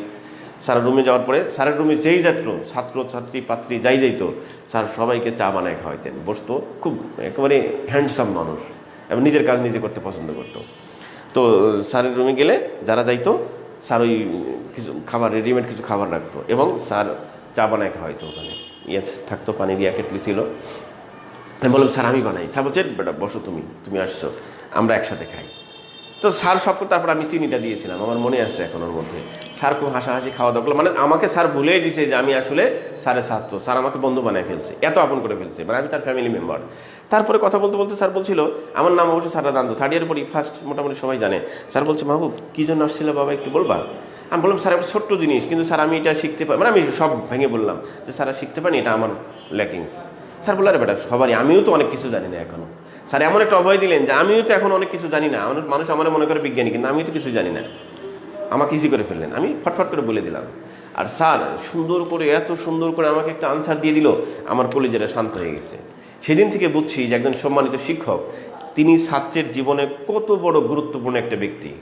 অথচ মানে সত্য হলেও সত্য, বুঝছো নাই, আমাদের সম্মানিত শিক্ষকবৃন্দ অনেকেই এই কাজটা করেন না। এই জন্য আমাদের ভিতরে অনেকটা গ্যাপ থেকে যায়। কারণ তুমি যেখানে টার্গেট করেছো 1 লক্ষ কিলোমিটার দূরেও যদি হয়, আর শুরুতে যদি তুমি একদম ঠিক করে ফেলো, তাহলে ওটা কোটি মাইল দূরে গেলেও টার্গেটে হিট করবে। আর যদি তুমি এই 10 মিটার দূরে থাকে আর বন্দুকটা যদি একটু ঘুরে দাও, 10 মিটার দূরেও লাগবে না গুলিটা, কারণ তোমার শুরুতেই ভুল। তা আমাদের সম্মানিত শিক্ষকবৃন্দের কাজটা হচ্ছে শুরুতেই ভুল, অর্থাৎ তেনারা পরিশ্রম করতে চান না, কর্ডিয়াল বিহেভ করেন না, যার কারণে এইরকম গ্যাপ। যাই হোক, সরি ফর দ্যাট। আমরা যেখানে ছিলাম, আসো যেখানে ছিলাম, আমি শিক্ষকের একটু সমালোচনা করলাম আর কি, ক্রিটিসিজম। তো এই সম্মানিত বিজ্ঞানীরা ওনারা একটা ক্রিটিসিজম করলেন। ক্রিটিসিজম হচ্ছে যারা ওড নাম্বারে, যারা ইভেন নাম্বার, যারা জোড় এবং যারা বিজোড়, তারা কিন্তু কখনোই এক না। তো কি পার্থক্য আছে? 4 number criteria, please listen to me. 4 number ক্রাইটেরিয়ায় আমরা শিখছিলাম, দেখো বৈশিষ্ট্যের মধ্যে, যে ইলেকট্রনগুলো সবসময় জোড়ায় জোড়ায় থাকে, তাই না ভাই? তাহলে দেখো তো, যারা 1, যারা 3, যারা 5, যারা বিজোড় সংখ্যা, তাদেরকে তুমি যত সুন্দর করেই সাজাও না কেন, দেখো ধরো 3, তাইলে প্রথমে 2টা একসাথে দিলাম, এই একটা কিন্তু একা হয়ে গেল। আমাদের কথা ছিল কি 2জন জোড়ায় জোড়ায় থাকবে, এটা কথা ছিল না, কিন্তু একা হয়ে গেল। আবার ধরো 5 যদি করো, তাহলে এই 2জন এক জায়গায় থাকলো, এই 2জন এক জায়গায় থাকলো, এ একা থাকলো, তাহলে একটা জোড়া, 2টা জোড়া, এ কিন্তু সিঙ্গেল। তাহলে যারা বিজোড় যোজনী, তাদেরকে তুমি যতভাবেই সাজাও না কেন, যত সুন্দর করেই সাজাও না কেন, একটা বিশেষ দিক লক্ষণীয়, যে সেখানে একটা ইলেকট্রন একা থেকে যায়, একটা ইলেকট্রন একা থেকে যায়। তো ইলেকট্রন যখন একা থাকে, বোঝা যাচ্ছে, আলাদা থাকে, তো ইলেকট্রনের ধর্ম হচ্ছে 2জন একসাথে থাকবে, কাপল্ড সিস্টেমে থাকবে, বোঝা যাচ্ছে। যদি তারা কাপল্ড না থাকে, সিঙ্গেল থাকে, তাহলে তো দুষ্টমি করবে, এটাই স্বাভাবিক, বোঝা নাই? এই জন্য বলা হয় যারা কাপল্ড তারা দুষ্ট বেশি, না যারা সিঙ্গেল তারা দুষ্ট বেশি? বলো তো, সিঙ্গেলরা দুষ্ট বেশি, কারণ ওই তো সঙ্গী সাথী নাই, মুক্ত বিহঙ্গ, একবার ওইদিকে ফুসফাস, একবার এইদিকে ফুসফাস, আর ফেসবুক তার সাক্ষী, বোঝা যাচ্ছে যে কি হচ্ছে না হচ্ছে। 4-5টা আইডি একজন মানুষের, একজনের ওই নিজের নামে লালপরি, আবার অন্য আইডি নীলপরি, বোঝা যাচ্ছে।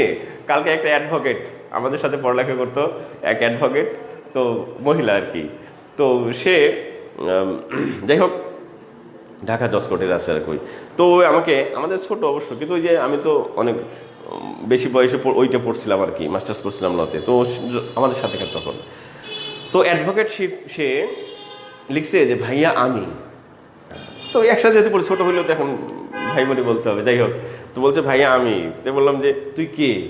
নাম হচ্ছে নীলপরি, এই আইডি থেকে আমাকে, এই নীলপরি অনেকেরই আছে, যাই হোক, বললাম তুমি কে? ভাইয়া যেহেতু লিখছে, তার মানে তো আমার ছাত্রছাত্রী না, আমাদের পরিচিতর মধ্যে কেউ হবে আর কি। তো এখন বলছে ভাইয়া আমাকে চিনতে পারছেন না, বলে বেয়াদব তুই কি নাম বল। তখন তো তার নামটা বলছে, তা বললাম তুই তার একটা আইডিতে আমার সাথে আসিস? বলে না ভাইয়া, ওই আইডিতে ঝামেলা করে ছেলেরা, এই জন্য ওইটা অ্যাডভোকেট, তাও ঝামেলা করে, মানে কিছু একটা আগে ছিল, বুঝতেছো আমার কথাগুলো? তো তোমাদের যা বলছিলাম, যে ওকে আমি বলছি যে তুই তাড়াতাড়ি বিয়ে করে না, বিয়েও করবে না সহজে, বুঝতেছো? এখন যাই হোক, এই যে সিঙ্গেল, দেখো না, বাস্তব একটা উদাহরণ দিলাম, গতকালকের উদাহরণ, এই যে সিঙ্গেল থাকলে যা হবে, দুষ্টমি একটু করবেই, তবে কাপড় থাকলে দুষ্টমির ইচ্ছা থাকলেও করতে পারবে না। সুতরাং বলো তো ভাই, কাপড়রা ভালো না সিঙ্গেলরা ভালো? হ্যাঁ, অবভিয়াসলি সিঙ্গেলরা একটু দুষ্ট হবে, এটা স্বাভাবিক, ঠিক আছে। এবার দেখো তো, এই সিঙ্গেল যাদের মানে এদিক ওদিক ফুসফাস করার অভ্যাস থাকবে, তারা কোথায় আছে সিঙ্গেলরা? দেখো তো, 1, 3, 5, 7 এদের মধ্যে বেশি আছে। মানে যারা বিজোড় তাদের মধ্যেই কিন্তু সিঙ্গেল ইলেকট্রন আছে, একা একা আছে। এই সিঙ্গেল ইলেকট্রন যেখানে থাকে, এই দেখো একটা ইলেকট্রন, এদেরকে আমরা বলি সিম্পল নামে ডাকি সিঙ্গেল ইলেকট্রন। হ্যাঁ, ইলেকট্রন, কিন্তু ফিজিক্সের ভাষায় আমরা বলে থাকি ফ্রি ইলেকট্রন। ফ্রি তো মুক্ত আর কি। হ্যাঁ, ফ্রি ইলেকট্রন মানে হচ্ছে কি বলে থাকি? মুক্ত ইলেকট্রন। একটু মনোযোগ দিবা, মুক্ত ইলেকট্রন, এই কথাটা আমাদের বিসিএস এর ভাষা, মুক্ত ইলেকট্রন। তাহলে মুক্ত ইলেকট্রন মানে কিন্তু সে একেবারে মুক্ত না, বোঝা যাচ্ছে? সে ওখানে আছে ঠিকই, কিন্তু তার যে একটা আকুতি, একটা আকাঙ্ক্ষা, মানে কাউকে সাথে একসাথে থাকবে কাপড়, সেই তার কাপড় সিস্টেমটার ল্যাক্স, সেই জন্য তাকে আমরা বলি মুক্ত ইলেকট্রন, ফ্রি ইলেকট্রন। তাহলে একটু মনোযোগ দাও, এই ফ্রি ইলেকট্রনই হচ্ছে সকল দুষ্টামির মূল, সকল অঘটনার মূল। তাহলে যখনই কোনো ইলেকট্রন একা থাকে, সেই ইলেকট্রনটাই হচ্ছে অন্যর কাছে যাবে। ওই যে জারণ বিজারণের আমি উদাহরণ দিয়েছিলাম তোমাদের ক্লাসে, যখনই ইলেকট্রন একা থাকবে তখনই সে অন্যর কাছে যাইতে চাবে, অথবা অন্যকে তার কাছে নিয়ে আসতে চাইবে। এই ঘটনার নাম হচ্ছে জারণ বিজারণ, ক্যাথোড অ্যানোড, বোঝা যাচ্ছে? তাহলে যাদের জারণ বিজারণ করতে পারবে কারা, বিক্রিয়া করতে পারবে কারা? যাদের এই যে বিজোড় ইলেকট্রন আছে, মুক্ত ইলেকট্রন আছে, সুতরাং তারাই চলাচল করবে। আমার কথা বুঝতেছো? সুতরাং এই যে 1, 3, 5, 7 এদের মধ্যে মুক্ত ইলেকট্রন আছে, আর এই মুক্ত ইলেকট্রনগুলোর কাজই হচ্ছে এক জায়গা থেকে শক্তি অন্য জায়গায় নিয়ে যাওয়া, নিয়ে আসা, আদান প্রদান করা। তাহলে যখনই কোনো এনার্জি মুভ করবে, কোনো ঘটনা ঘটবে, অঘটনা ঘটবে, দুর্ঘটনা ঘটবে, কোনো কিছু এনার্জি আসা যাওয়া করবে, সেখানে আমরা বুঝে নিব অবশ্যই এখানে রেসপন্সিবল কে? এই ইলেকট্রনগুলো, ভ্যালেন্সিগুলো, যাদের যোজনী বিজোড় 1, 3, 5, 7 এই ধরনের ভ্যালেন্সি থাকলে, যোজনী মানে বিজোড় সংখ্যার যোজনী থাকলে তাদের দ্বারাই এই কাজগুলো হবে। বুঝতেছো আমার কথাগুলো? খেয়াল করো। ব্যাস, তার মানে ফিজিক্সের ভাষায় বিজ্ঞানীরা বললেন যাদের যোজনী দেখো বিজোড় 1, 3, 5, 7 তাদেরকে বিজ্ঞানীরা নাম দিলেন ইলেকট্রন চলাচল করা, শক্তি চলাচল করা, আসা যাওয়া করা, তাদের নাম দিলেন হচ্ছে কন্ডাক্টর বা পরিবাহী। তাহলে কন্ডাক্টর কাকে বলা হয় দেখো তো ভাই? যাদের যোজনী কি বিজোড় 1, 3, 5 এরা হচ্ছে সবাই কন্ডাক্টর, আসা যাওয়া করে। তবে এদের মধ্যে উত্তম হচ্ছে যাদের সরাসরি যোজনী 1, তারা সবচেয়ে ভালো কন্ডাক্টর, সুপার কন্ডাক্টর। সুতরাং সবচেয়ে উত্তম কন্ডাক্টর হচ্ছে কারা? দেখো, যাদের যোজনী 1 এরা হচ্ছে কন্ডাক্টর, সবচেয়ে ভালো কন্ডাক্টর এরা। এদেরকে নিয়ে যেখানে আলোচনা করা হয় সেই সাবজেক্টের নাম হচ্ছে ইলেকট্রিসিটি। বুঝতেছো? সেই সাবজেক্টের নাম হচ্ছে ইলেকট্রিসিটি। আর যাদের যোজনী 3 তারাও কন্ডাক্টর, যাদের যোজনী 5 তারাও কন্ডাক্টর। তবে সবচেয়ে সুপার কন্ডাক্টর, ভালো কন্ডাক্টর হচ্ছে যাদের যোজনী 1। এই জন্য আমাদের বাসাবাড়ির বিদ্যুতের জন্য আমরা ওয়ারিফিকেশনে 1 যোজনীর মৌলগুলো ব্যবহার করে থাকি, হয় সোডিয়াম না হয় কপার। কিন্তু কপার অ্যাভেলেবেল তাই আমরা কপার ব্যবহার করে থাকি, সোডিয়াম অ্যাভেলেবেল না তাই আমরা সোডিয়াম ব্যবহার করি না, বা দাম বেশি। খেয়াল করো। আর 3, যে আমরা এখন 3 ব্যবহার করি, 3ও ব্যবহার করি মাঝে মাঝে। কোথায় কোথায় ব্যবহার করি দেখো? 3 আমরা ব্যবহার করি যেমন রাস্তার যে বিদ্যুতের লাইনটা, সেখানে যদি তামা দেই ওই মোটা মোটা, তাহলে অনেক টাকা লাগবে। সেই জন্য তামার চেয়েও কম দামি হচ্ছে কি? অ্যালুমিনিয়াম। কিন্তু অ্যালুমিনিয়ামের লস আছে, রোদ বেশি আছে, ইলেকট্রিসিটি লস হয়। বুঝতেছো? যে বিদ্যুতের সিস্টেম লস আছে না? তবু এখন করার কিছু নাই, সাশ্রয়ের জন্য, টাকা কম লাগার জন্য আমরা রাস্তার তারগুলো অ্যালুমিনিয়াম দিয়ে তৈরি করি, কিন্তু ওখানে হিট উৎপন্ন হয় অ্যালুমিনিয়াম। বুঝতেছো? এই জন্য বিজ্ঞানীরা বলছেন যে অ্যালুমিনিয়াম সবচেয়ে সুন্দর কাজ করে, 3 যোজনীর মৌলগুলো সবচেয়ে সুন্দর কাজ করে তাপ সঞ্চালনের ক্ষেত্রে, তাপ পরিবহনের ক্ষেত্রে। দ্যাট ইজ হয় ইন ফিজিক্স, পদার্থবিজ্ঞানে আমরা তাপবিদ্যায়, তাপ ও তাপ গতিবিদ্যা মানে আমরা পড়ে আসছিলাম না থার্মোডাইনামিক্স, সেখানে আমরা অ্যালুমিনিয়াম, বোরন, 3 যোজনী বিশিষ্ট মৌলগুলোকে আমরা তাপের চ্যাপ্টারে রেখেছি, তাপ সঞ্চালনের ক্ষেত্রে আমরা ব্যবহার করে থাকি। সঙ্গত কারণে তোমাদের প্রিলিমিনারিতে 3 বার প্রশ্ন আসছে, 3 বার। আমাদের বাসাবাড়ির রান্না করার হাঁড়ি পাতিলগুলো সোনা দিয়ে তৈরি করা হয় কেন? না সরি, সোনা না, কি আসছে? আমাদের বাসাবাড়ির রান্না করার হাঁড়ি পাতিলগুলো অ্যালুমিনিয়াম দিয়ে তৈরি করা হয় কেন? কারণ অ্যালুমিনিয়াম দ্রুত তাপ সঞ্চালন করে তাড়াতাড়ি খাদ্যবস্তুকে সিদ্ধ করতে পারে। এই আনসারটা লেখা আছে পরীক্ষায়। বাট আনফর্চুনেটলি আমরা জানি তাড়াতাড়ি খাদ্যবস্তুকে সিদ্ধ করতে পারে। কোথায় যাচ্ছ? নিয়ে এসে যাও। সেটা হচ্ছে আমরা জানি যে এইটা মূল কারণ না, মূল কারণ হচ্ছে অ্যালুমিনিয়ামের যোজনী 3, এই জন্যই মূলত ওইটা ব্যবহার করা হয়। আর যোজনী 3 হলে সে তো অবশ্যই হিট সঞ্চালন করবে, কোনো সন্দেহ নাই। তাহলে আমাদের বিগত বিসিএসে যে প্রশ্নটা আসছিল, আমাদের রান্না করার হাঁড়ি পাতিলগুলো অ্যালুমিনিয়াম দিয়ে তৈরি করা হয় কেন? আনসার ছিল গ নম্বরে, কারণ উহাতে দ্রুত তাপ সঞ্চালিত হয়ে তাড়াতাড়ি খাদ্যবস্তুকে সিদ্ধ করতে পারে। এবার হয়তো ওই কোশ্চেনই আসবে, বাট আনফর্চুনেটলি অপশনের মধ্যে এই অপশনটা নাও থাকতে পারে। এর পরিবর্তে আনসার থাকতে পারে কারণ অ্যালুমিনিয়ামের যোজনী 3, অথবা কারণ অ্যালুমিনিয়াম ত্রিযোজী মৌল। এটা কারেক্ট আনসার, কারণ 3 যোজনী হলেই তো এই কাজটা সে করবে। আচ্ছা, যাই হোক, তাহলে এটা হচ্ছে মূলত আলোচনা করা হবে হিট অ্যান্ড থার্মোডাইনামিক্স এই চ্যাপ্টারের মধ্যে, থার্মোডাইনামিক্স। যাই হোক, খেয়াল করো, এইভাবে বিজ্ঞানীগণ পড়লেন। তাহলে আমরা যদি এই উদাহরণের সাথে ম্যাচ করে ফেলি, যে উদাহরণটা দেওয়া আছে, তাহলে আমরা দেখতে পাচ্ছি যে সুপার কন্ডাক্টর বা উত্তম কন্ডাক্টর বা আদর্শ কন্ডাক্টর উদাহরণ হচ্ছে এরা দুইজন। তাহলে এরা হচ্ছে কন্ডাক্টর, এই জন্য এদেরকে ইলেকট্রিসিটির মধ্যে আলোচনা করা হয়। বুঝতে পারতেছো? একদম হাতে ধরে আমি শিখিয়ে দিচ্ছি। যদি কেউ জীবনে ক্লাস নাও করে থাকো বিজ্ঞানের, আজকের ক্লাসটায় প্রথম থাকলে সেও বুঝতে পারবা আমি এত ইজিভাবে সর্বোচ্চ আমি এফোর্ট দিয়েছি তোমাকে বোঝানোর জন্য। হ্যাঁ, এবং আশা করি তুমি বুঝতেছো। খেয়াল করো, কারণ আমি এত গল্প করতেছি, এত কথা বলছি, শুধু এইটাই উদ্দেশ্য আমার, তুমি একটু বোঝো, তুমি একটু মনে রাখো। হ্যাঁ, আমি ইচ্ছা করলে কিন্তু খুব দ্রুত পড়ায় যেতে পারতাম, কিন্তু আমি সেটা করি নাই। এত কথা বললে ব্রেনের কিন্তু লস হয়, অনেক ক্ষতি হয়, কিন্তু তবুও কথা বলছি কারণ তোমার ভালোবাসা। যখন মানুষ কাউকে ভালোবাসে তখন কিন্তু তার ওই জ্ঞানটা থাকে না যে তার কী ক্ষতি হচ্ছে। আমি তোমাকে সত্যিই লাভ করি, হ্যাঁ, এবং স্পিরিচুয়াল লাভ করি, হ্যাঁ, ইনোসেন্ট লাভ করি। দ্যাট ইজ হয় আমি এটা চিন্তা করছি না যে আমি কথা বলছি আমার ব্রেনের ক্ষতি হচ্ছে। আমি চিন্তা করতেছি তুমি বুঝতে পারতেছো কিনা, তোমার উপকারটা কতখানি হচ্ছে। আমি সেই চিন্তায় এত কথা বলছি, ঠিক আছে? তো এদিকে দেখো, তারপরে আমরা কি বললাম, বিজোড় সংখ্যাগুলো শেষ হয়ে গেল, বিজোড় যোজনীগুলো শেষ হয়ে গেল। এবার বিজ্ঞানীগণ জোর যোজনী নিয়ে, হ্যাঁ, কাপড় ভ্যালেন্সি যেগুলো আছে তাদেরকে নিয়ে, হ্যাঁ, ইভেন নাম্বার নিয়ে তারা শুরু করলেন। যে কী কী শুরু করলেন দেখো তো ভাই, সবাই একটু মনোযোগ দিও প্লিজ। তা হচ্ছে 2, 4, 6, এগুলো হচ্ছে কি জোর না? দেখো তো জোর যোজনী। এবার তোমরা সমাজের দিকে তাকাইলে দেখতে পাবা সমাজের বাস্তব চিত্র।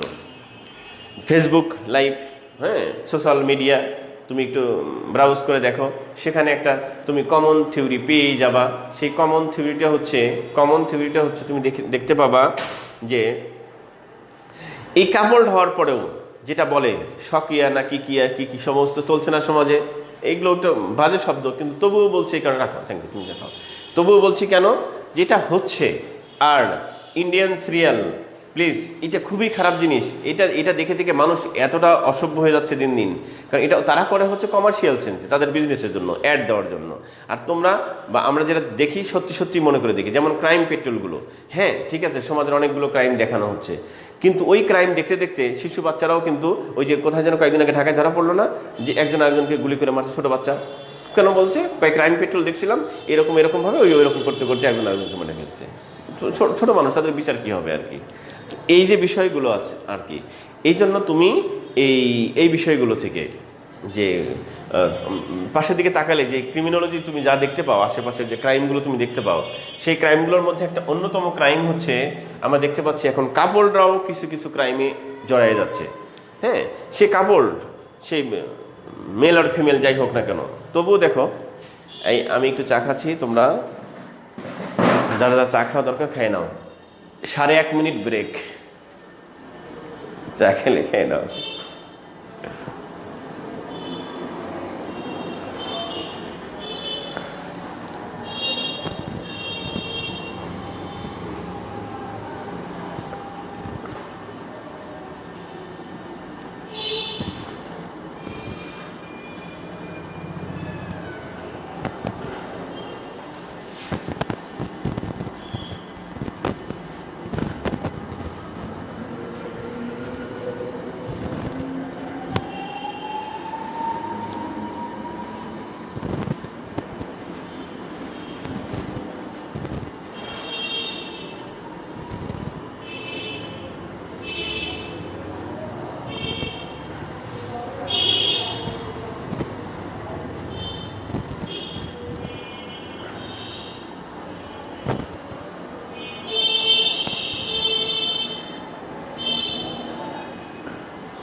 দাঁড়া, 1 মিনিট, ক্লাস আসছে।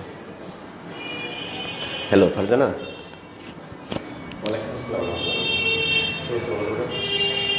আলহামদুলিল্লাহ ভালো আছি। খালি একটু ইয়ে করি, তোমার সিট করছে কোথায়?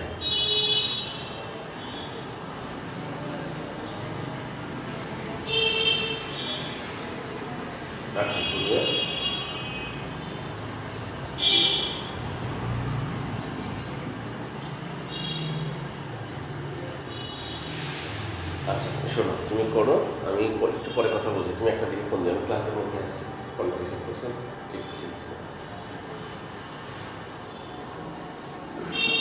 দেখো, খেয়াল করো তোমরা।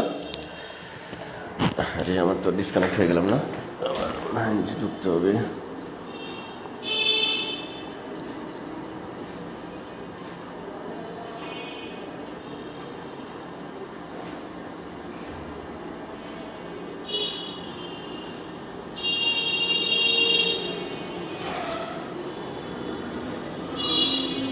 ওই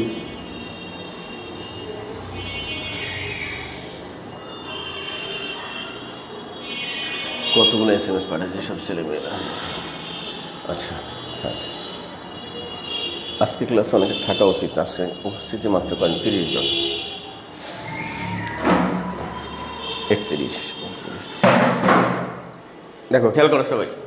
তো আমরা যা বলছিলাম, যারা ইভেন নাম্বার, জোড় নাম্বার যারা আর কি, খেয়াল করো জোড়ের মধ্যে আছে কি 2, 4, 6, এদের কথা বলছিলাম। যারা কাপড় সিস্টেম তারা তো কাপড়টা আছেই, কিন্তু আনফর্চুনেটলি আমরা দেখতে পাই কিছু কিছু কাপড়টা আছে দুষ্ট, মানে তারপরেও একটু পরিবেশে ভালোর কাছে গেলে ভালো হয়, খারাপের কাছে গেলে খারাপ হয়।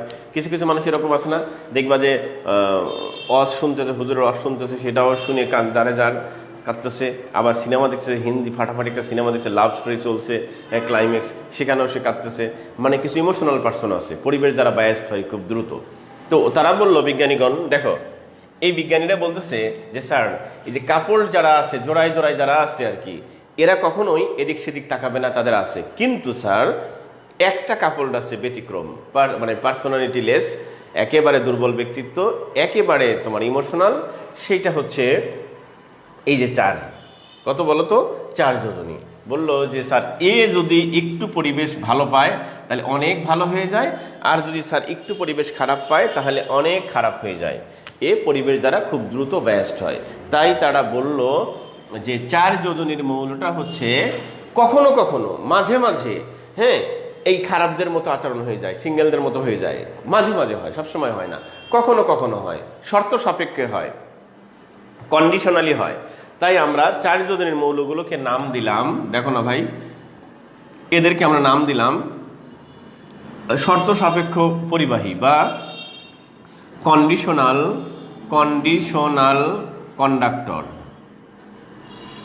কন্ডাক্টর, বা আমরা নাম দিলাম সেমি কন্ডাক্টর, আংশিক কন্ডাক্টর। বোঝা যাচ্ছে?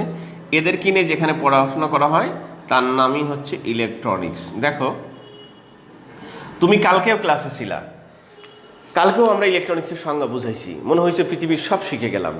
আজকেও কিন্তু ইলেকট্রনিক্সের সংজ্ঞা বুঝাইছি, কিন্তু আকাশ পাতাল পার্থক্য, ঠিক না? আচ্ছা, কালকে একটা সেন্সে বুঝাইছি, আজকে আরেকটা সেন্সে বুঝাইলাম। তো আমাদের সিলেবাসে কতগুলো শব্দ লেখা আছে প্রিলিমিনারিতে, তার মধ্যে প্রথম একটা শব্দ লেখা আছে ইলেকট্রনিক্স, নেক্সট শব্দ লেখা আছে ডায়োড, নেক্সট শব্দ লেখা আছে ট্রানজিস্টর, অ্যান্ড লাস্ট শব্দ লেখা আছে আইসি। এই 4টা শব্দ আমাদের সিলেবাসের মধ্যে লেখা আছে, প্রিলিমিনারি সিলেবাসের মধ্যে। এবং এই 4টা থেকে একটা প্রশ্ন হবে একেবারে 200% নিশ্চিত, প্রতিবারই হচ্ছে ইনশাআল্লাহ। হ্যাঁ, তো তার মধ্যে আমরা শুধু একটা টপিক এতক্ষণ আলোচনা করলাম, ইলেকট্রনিক্স কাকে বলে, কমপ্লিটলি হোললি 1 ঘন্টা ধরে আমরা আলোচনা করলাম। ঠিক আছে, খেয়াল করো সবাই, তো মনোযোগ দিবা প্লিজ। তো এই যে তাহলে 4 যোজনীর মৌল কারা কারা, 4 যোজনীর মৌল কারা কারা, আমরা যদি এই দিকে তাকাই তাহলে দেখতে পাচ্ছি যে স্যার এরা হচ্ছে 4 যোজনীর মৌল। সবাই একটু খেয়াল করো তো, 4 যোজনীর মৌল কারা কারা, আমরা দেখলাম এরা হচ্ছে 4 যোজনীর মৌল। এই 2 জন কমন, অনেকে আছে তার মধ্যে এই 2 জন হচ্ছে গুরুত্বপূর্ণ ব্যক্তিত্ব, এরা হচ্ছে সেমিকন্ডাক্টর। ঠিক আছে না? ঝাপসা দেখাচ্ছে এনি, আমি তো দেখতে পাচ্ছি ঝাপসা। দেখো তো, তুমি রিকানেক্ট করো এনি, তুমি রিকানেক্ট করো, হয়তোবা তোমার নেটে প্রবলেম হইতে পারে। আমি তো এখানে ক্লিয়ারলি দেখতে পাচ্ছি, আমি আমার ফোন থেকে দেখতে পাচ্ছি। দাঁড়াও একটু মুছে দেই ক্যামেরাটা, ক্লিয়ারই তো আছে। তুমি একটু রিকানেক্ট করো এনি, তুমি রিকানেক্ট করো। আচ্ছা আচ্ছা, ঠিক আছে। দেখো তো প্লিজ, তাহলে আমরা কি শিখলাম? সেমিকন্ডাক্টর হচ্ছে কাদেরকে, আমরা এখন থেকে যদি সেমিকন্ডাক্টর বলি তাহলে সাথে সাথে মনের মধ্যে একটা কথা আসে যাবে, 4 যোজনীর মৌলগুলো হচ্ছে সেমিকন্ডাক্টর। যদি বলি কন্ডাক্টর তাহলে তোমার মনের মধ্যে অন্ততপক্ষে একটা কথা ভেসে উঠবে যে স্যার 1 যোজনীর মৌলগুলো কন্ডাক্টর, অথবা বিজোড় যোজনীর মৌলগুলো কন্ডাক্টর। কথা বোঝা যাচ্ছে? বাস, এবার এইটা একটু স্ক্রিনশট নিয়ে রাখো। হ্যাঁ, ভিডিও তো এখনো থাকবেই।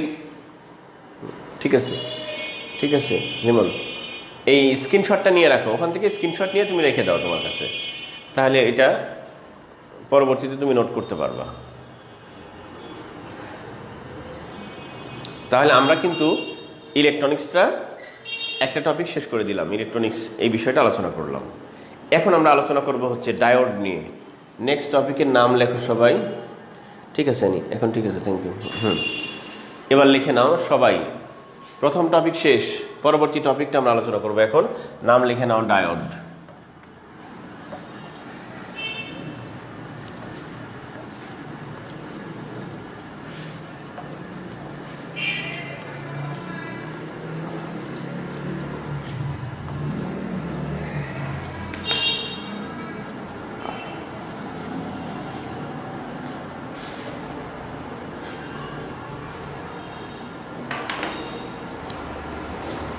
নেক্সট টপিক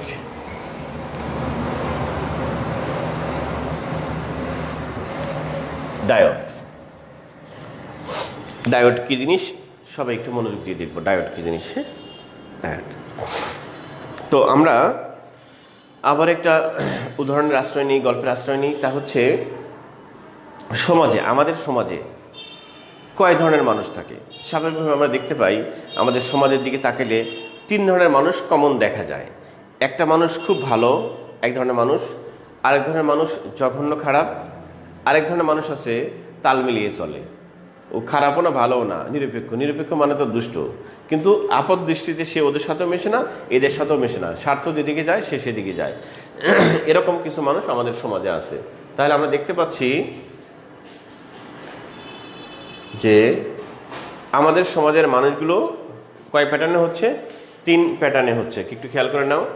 তো তদ্রূপভাবে আমাদের যে মৌলগুলো, বিশেষ করে যে মৌলটা আমরা এইমাত্র পড়াশোনা শেষ করে আসলাম, যে মৌলটা আমরা এইমাত্র পড়া শেষ করে আসলাম, একটু দাঁড়াও দেখি।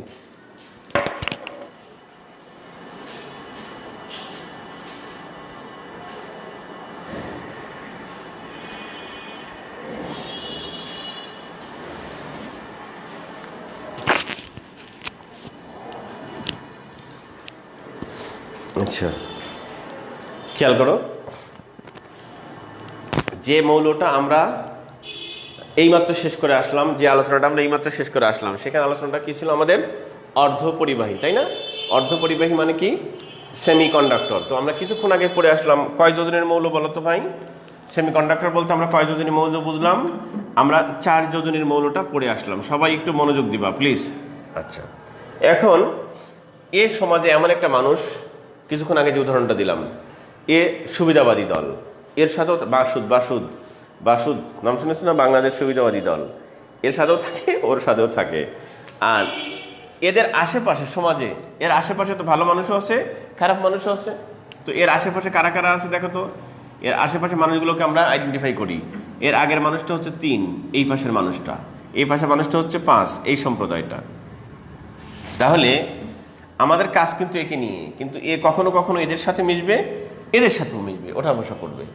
তো করলে এর চরিত্রটা কেমন হবে? এর তো কোনো চরিত্রই নেই, বেজ নাই। তো ওই পাশেরটা ভালো মানুষ, এই পাশেরটা খারাপ মানুষ। তাহলে সে যখন ওঠা বসা করবে, ভালোর সাথে ওঠা বসা করলে সে ভালো হবে, স্বাভাবিকভাবে তার একটা প্রভাব পড়বে। খারাপের সাথে ওঠা বসা করলে খারাপের একটা প্রভাব তার উপর পড়বে। একটু খেয়াল করো প্লিজ। তো আমরা যদি সবাই মনোযোগ দেই, এই 4 যোজনীর মৌলটা সে যখন 3 যোজনীর সাথে মিশবে, বুঝলা, তখন তার চরিত্রের কিছু দিক ফুটে উঠবে।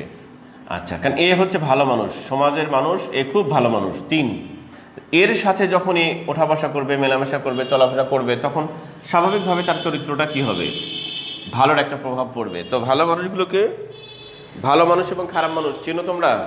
চেনো না? শোনো, এই কথাটাও আমি সে স্যারের কথা কিছুক্ষণ আগে যে বললাম, স্যারের ভাষা দিয়ে বলছি। এই কথাটা স্যারও বলতেন, তারপর আমাদের ডক্টর আজহারুল ইসলাম স্যার, উনিও এই কথাটা বলতেন। দুজনই তো পরমাণু বিজ্ঞানী। স্যাররা যে কথাটা বলতেন, যে বাবা, বিশেষ করে আজহারুল ইসলাম স্যার এই কথাটা বেশি বলতেন, যে বাবা বোঝো, শোনো, ভালো মানুষ এবং খারাপ মানুষ চেনো। তো আমরা তো জানা থাকলেও স্যারের সামনে বলতাম না স্যার, জানি না স্যার, মানে চুপ থাকতাম আর কি। যেহেতু স্যার বলতেছে কথাটা, সুতরাং স্যারের কাছ থেকে শুনতে হবে, স্বাভাবিক আদব। তো স্যার তখন বলতেন যে শোনো, ভালো মানুষ হচ্ছে যেই মানুষটা, বুঝলা, যেই মানুষটা তোমাকে খুব বেশি ভালোবাসে অথবা খুব বেশি ঘৃণা করে, এরকম না। তো কেমন স্যার? সেই মানুষটা হচ্ছে তার সাথে তোমার মন মিলুক অথবা না মিলুক, তার সাথে তোমার মত মিলুক অথবা না মিলুক, সে তোমাকে ঘন ঘন ধমক দিক অথবা খারাপ কথা বলুক অথবা যা করে করুক, শাসন করুক, যা করে করুক, এমনকি মারতেও পারে। সেটা বড় ফ্যাক্টর না।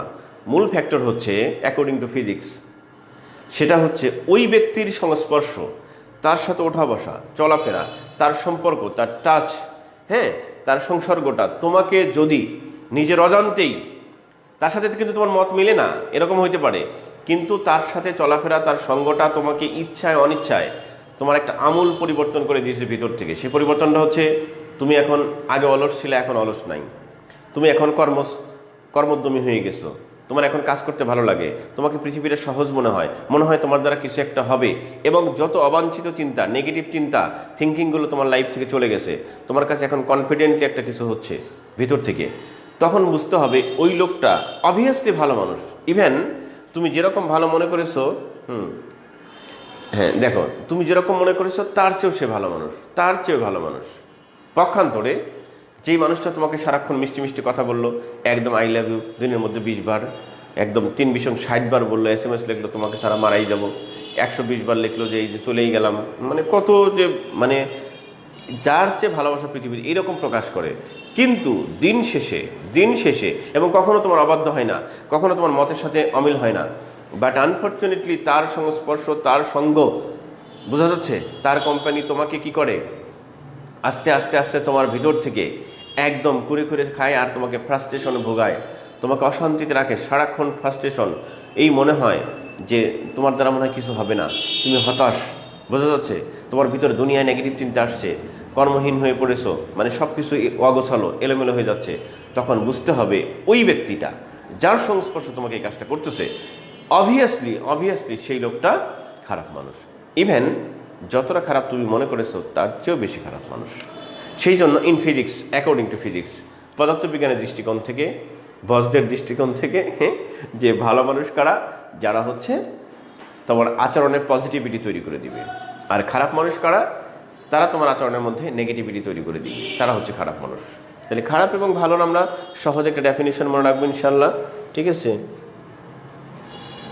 তার না ইসমিন দেখা যায় না, তার মানে হচ্ছে মাঝে মাঝে একটু প্রবলেম, আর দেখা না গেলে হচ্ছে তুমি রিকানেক্ট করো, আমি তো দেখতে পাচ্ছি, হ্যাঁ, আরও দেখো, দেখা যাবে তো, লিখি নাই এদিকে, তো কিছু লিখি নেই, দেখবা কি ফাঁকা আছে যে, দেখো তো এই যে তিন খুব ভালো মানুষ, সবাই একটু মনোযোগ দিও, 3 খুব ভালো মানুষ। এখন 3-এর সাথে যদি 4 মেশে, তাহলে কিছুদিনের মধ্যে তার চরিত্র একটা পরিবর্তন আসবে, সে ভালো হয়ে যাবে। ভালো মানুষ মানে কোন ধরনের মানুষ বলো তো ভাই?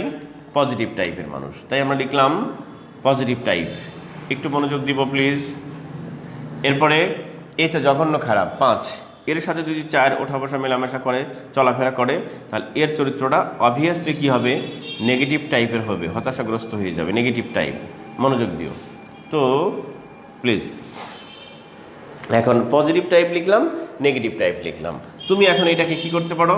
পজিটিভ ওইভাবে না লিখে তুমি ফিজিক্সের ভাষা প্রয়োগ করতে পারো, বা সরাসরি ল্যাঙ্গুয়েজ প্রয়োগ করতে পারো। পজিটিভ টাইপ এভাবে ইচ্ছা করলে লিখতে পারো, এটাকেও ইচ্ছা করলে নেগেটিভ টাইপ লিখতে পারো। আবার পজিটিভকে এত বড় না লিখে সংক্ষেপে তুমি লিখতে পারো পি টাইপ লিখতে পারো, তোমার ইচ্ছা, তুমি পি টাইপ লিখতে পারো। ইচ্ছা করলে এখানেও তুমি এন টাইপ লিখতে পারো। বাস, একটা হচ্ছে পি টাইপ, একটা হচ্ছে এন টাইপ, খেয়াল করো। এবার পি টাইপ মানে হচ্ছে এরকম লেখা থাকবে আমাদের পরীক্ষার হলে, রিটেনে পিলিতে। পি টাইপ মানে আমরা জানি যে পজিটিভ টাইপের বস্তু, সেইটা কিভাবে তৈরি হলো সেই কথাগুলো এতক্ষণ গল্প আকারে বললাম। আচ্ছা, এন টাইপ মানে পরীক্ষায় পিলিতেও থাকে, রিটেনেও থাকে। এন টাইপ মানে হচ্ছে একটা নেগেটিভ টাইপের বস্তু, সেই বস্তুটা এইভাবে তৈরি হয়েছে, সেই কথাটাও বললাম। এবার বিজ্ঞান পড়ার কাহিনী হচ্ছে বিজ্ঞান কিভাবে পড়তে হয়, সবাই খেয়াল করো। বিজ্ঞান পড়ার নিয়ম হচ্ছে যে বিজ্ঞান পড়ার সময়, প্লিজ বিজ্ঞান পড়ার সময় 2টা জিনিস তোমার মাথার মধ্যে নিয়ে আসতে হবে। 1 নম্বর, যখনই ওই জিনিসটার নাম বলবা, সাথে সাথে তোমার চোখে একটা চিত্র ভেসে আসবে, মানে জিনিসটা কেমন। তারপরে ব্রেনে একটা ক্যালকুলেশন ভেসে আসবে যে এটা দিয়ে এই কাজ করা হয়, বোঝা যাচ্ছে। যেমন আমি বললাম মার্কার, সাথে সাথে তোমার চোখে এরকম একটা চিত্র ভেসে আসছে। আর যখনই বলছি মার্কার, আরেকটা ইমেজ তোমার মাথায় আসছে, ক্যালকুলেশন আসছে, এইটা দিয়ে বোর্ডের উপর লেখা হয়, ঠিক না, হোয়াইট বোর্ডে লেখা হয়। তাহলে আমরা এখন এখানে বলছি পি টাইপ। পি টাইপ বলতে তোমার মাথার মধ্যে একটা ক্যালকুলেশন চলে আসছে যে স্যার এইভাবে তৈরি হয়। এবার চোখে একটা চিত্র আসতে হবে। এন টাইপ বলতে তোমার মাথার মধ্যে একটা ক্যালকুলেশন এসে গেছে, স্যার এরকম এরকম করে তৈরি হবে। এবার চোখে একটা চিত্র আসবে, ইমেজ আসবে, সেই চিত্রটা কেমন দেখো। পি টাইপ মানে, সবাই আমরা মনোযোগ দিব প্লিজ, হ্যাঁ দেখো, পি টাইপ মানে এরকম একটা বস্তু হইতে হবে। তুমি কল্পনা করো এরকম একটা বস্তু, যে বস্তুটার নাম দিলাম আমরা পি টাইপ। এন টাইপ মানে এরকম একটা বস্তু, এরকম একটা ধরো সলিড কঠিন বস্তু, যার নাম দিলাম এন টাইপ। এই দুইটা বস্তুর মধ্যে পি টাইপ কি নাম দিলাম? পজিটিভ টাইপ, তাই না? এন টাইপ মানে নেগেটিভ টাইপ। আমরা গত ক্লাসে ইলেকট্রিসিটির ক্লাসে, কেমিস্ট্রির ক্লাসে কি শিখছিলাম ভাই একটু খেয়াল করো তো, যে এই যে ইলেকট্রন আছে এখানে কোন একটা বস্তুর মধ্যে, ধরো এই ইলেকট্রনটা যখন এখান থেকে সরে অন্য এক জায়গায় চলে যাবে, তখন যেখানে আবার যাচ্ছে সেখানে কি হবে? আবার ইলেকট্রনের বৈশিষ্ট্য কি? নেগেটিভ, হতাশ। এই হতাশ লোক যেখান থেকে চলে যায় সেই জায়গার পরিবেশ খারাপ হয় না ভালো হয়? সেই জায়গার পরিবেশটা ভালো হয়ে যায়। তাহলে খারাপটা এখান থেকে চলে গেছে মানে এই জায়গার পরিবেশটা ভালো হয়ে গেছে, পজিটিভ হয়ে গেছে, আমরা কেমিস্ট্রি ক্লাসে শিখছিলাম। আর এই জঘন্যটা, নোংরাটা আবার যার লাইফে গেছে এখানে তাকেও আবার হতাশ করে ফেলছে, নেগেটিভ করতেছে। তো আমরা কেমিস্ট্রি ক্লাসে শিখছিলাম যে এই যেখান থেকে ইলেকট্রন চলে যায়, যে বস্তু ইলেকট্রনটা ছেড়ে দেয়, সেই বস্তুর নাম হচ্ছে, তার বৈশিষ্ট্য হচ্ছে, তাকে বলা হয় ধাতু। এর নাম ধাতু। তাহলে ধাতুদের বৈশিষ্ট্য ইলেকট্রন ত্যাগ করে, আমরা গত ক্লাসে শিখছিলাম। আর এই যে বস্তুর ইলেকট্রন গ্রহণ করলো তার নাম হচ্ছে অধাতু। ধরো ইলেকট্রন গ্রহণ করলো। আচ্ছা, এখন আমাদের আলোচনার বিষয় ধাতু অধাতু শিখলো পরের কথা। আমাদের এখনকার আলোচনার বিষয় হচ্ছে, প্লিজ মনোযোগ দিয়ে শোনো, ইলেকট্রন যেখান থেকে চলে যায় সেই জায়গায় কোন চার্জ সৃষ্টি হয়? Positive charge. তো পজিটিভ চার্জ বলতে আমরা যোগ চিহ্ন দিয়ে থাকি। আর ইলেকট্রন যেখানে অতিরিক্ত যায়, অতিরিক্ত আসে, সেই জায়গাকে বলা হয় নেগেটিভ চার্জ। বোঝা যাচ্ছে আমরা মাইনাস চিহ্ন দিয়ে থাকি, তাই তো? তাহলে এই যে যোগ চিহ্ন দিলাম আর মাইনাস চিহ্ন দিলাম, এই চিহ্নগুলো আমরা ব্যবহার করে থাকি ইলেকট্রিসিটিতে এবং কেমিস্ট্রির মধ্যে। কেমিস্ট্রি এবং ইলেকট্রিসিটিতে যোগ এবং বিয়োগ চিহ্ন আমরা ব্যবহার করে থাকি। কিন্তু যখন আমরা ইলেকট্রনিক্স পড়বো, হায়ার ফিজিক্স পড়বো, উচ্চতর পদার্থবিজ্ঞান পড়বো, তখন আমরা ইলেকট্রনিক্সে পজিটিভ বলবো ঠিকই, কিন্তু পজিটিভ চিহ্নটা দিব না। নেগেটিভ বলবো ঠিকই, কিন্তু মাইনাস চিহ্নটা দিব না। কি দিব তাহলে স্যার? তাহলে স্যার কি দিব? তাহলে দেখো এদিকে দেখো কি দিব। দেখো এই যে ইলেকট্রনটা এখান থেকে চলে গেছে, দেখো ইলেকট্রনটা একটা বস্তু, সে এখান থেকে চলে গেছে, তার মানে এখানে আসছে, এখানে এসে স্থান দখল করেছে, দেখো ডট। আর এখান থেকে যদি চলে যায় থাকে, তাহলে এখানে একটা শূন্য স্থান তৈরি করে গেছে না? যেখান থেকে গেছে সেখানে একটা ফাঁকা জায়গা তৈরি করে গেছে। তাহলে এইটা তৈরি করা মানেই হচ্ছে পজিটিভ চার্জ করা। আমরা ইলেকট্রনিক্সের ভাষায় এই যে ফাঁকা জায়গাটা তৈরি করে গেল, একে বলবো পজিটিভ চার্জ, বা আমরা উচ্চারণ করবো হোল। হোল মানে গর্ত, ফাঁকা জায়গা। তাহলে হোল বললেই আমরা বুঝবো পজিটিভ চার্জ। হ্যাঁ, আর ইলেকট্রন এখানে আসছে মানে ইলেকট্রন অতিরিক্ত হয়েছে, তাহলে প্রেজেন্স অফ ইলেকট্রনস। এটা হলো অ্যাবসেন্স অফ ইলেকট্রন, এটা হচ্ছে প্রেজেন্স অফ ইলেকট্রন, তার মানে ইলেকট্রন। এটাই নেগেটিভ চার্জ, এটাই পজিটিভ চার্জ। সুতরাং আমরা যখন কি পড়তেছি, ইলেকট্রনিক্স পড়তেছি, সবাই একটু মনোযোগ দিও। আমরা যখন ইলেকট্রনিক্স পড়তেছি বা ইলেকট্রনিক্স পড়বো, তখন আমাদের মাথায় পজিটিভ নেগেটিভ কথাগুলো বলবো ঠিকই, কিন্তু আমরা কনসিডার করব হোল এবং ইলেকট্রনের ডট চিহ্নটা। এই জায়গায় পজিটিভ চার্জ হয়েছে, তাহলে আসলে পজিটিভ চার্জ বলতে আমরা এখানে কি দিয়ে বুঝাবো? আমরা এখানে হোল চিহ্ন দিয়ে বুঝাবো, যেটা হচ্ছে পজিটিভ চার্জ। সবাই একটু খেয়াল করো। তাহলে এখানে হবে হোল চিহ্ন দিলাম, ধরো একটা, দুইটা, তিনটা, কথার কথা, চারটা, পাঁচটা হোল চিহ্ন দিলাম।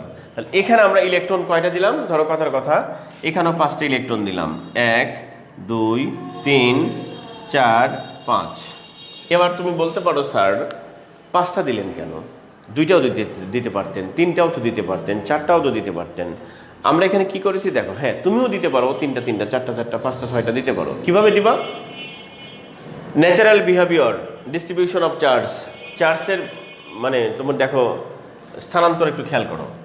যখন একটা ইলেকট্রন গেছে সেখানে কিন্তু একটাই হোল সৃষ্টি হয়েছে।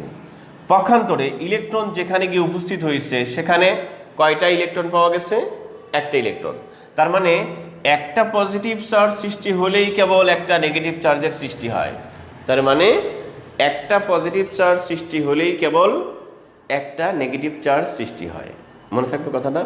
অর্থাৎ আবার 2টা যদি পজিটিভ চার্জ হয় তাহলে 2টা নেগেটিভ চার্জ হবে। অর্থাৎ চার্জগুলো সমানভাবে স্থান বিনিময় করে। কখনো এমন হবে না এক জায়গায় 3টা পজিটিভ চার্জ, এক জায়গায় 5টা নেগেটিভ চার্জ, এরকম কিন্তু হবে না, অর্থাৎ দুই জায়গায় সমান হবে। তাহলে এইখানে আমি দিচ্ছি 5টা, সেই জন্য আমি এখানে দিচ্ছি 5টা। আমি যদি 3টা দিতাম তাহলে এখানেও 3টা দিতাম, এখানে যদি 2টা দিতাম এখানেও 2টা দিতাম, এখানে 4টা দিলে এখানেও 4টা, আমি 5টা লিখছি তাই আর কি। হ্যাঁ, যাই হোক, এই যে এই পর্যন্ত কাজটা করলাম আমরা, সবাই একটু মনোযোগ দাও। এই পর্যন্ত কাজ করছি আমেরিকাতে। আমেরিকার কোন জায়গায়? 2টা প্রতিষ্ঠান একসাথে কাজটা করেছে। এগুলো কিন্তু বিসিএস এর প্রশ্ন হবে, মনোযোগ দিয়ে শুনবা। একটার নাম Bell laboratory, Graham Bell. Graham বেলের নাম শুনেছো না? তো বেল ল্যাবরেটরি, তার নাম অনুসারে তার নাম হচ্ছে বেল ল্যাবরেটরি, ওয়াশিংটন ডিসি।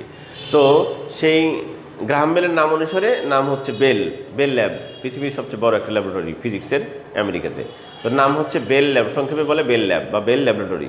সেই বেল ল্যাবরেটরি এবং আমেরিকার একটা, বাংলাদেশের যেমন বুয়েট একটা প্রতিষ্ঠান, সেরকমভাবে আমেরিকার একটা অনেক বড় একটা ইউনিভার্সিটি, টেকনোলজি বেসড, তার নাম হচ্ছে আইওয়া স্টেট ইউনিভার্সিটি। এই 2টা প্রতিষ্ঠান, বেল ল্যাবরেটরি এবং আইওয়া স্টেট ইউনিভার্সিটি, তারা দুইজন একসাথে যৌথ উদ্যোগে একটানা এই কাজগুলো 1939 সাল থেকে টানা করতে থাকে, করে 1944 সাল পর্যন্ত তারা এখানে আসে, এই পর্যন্ত।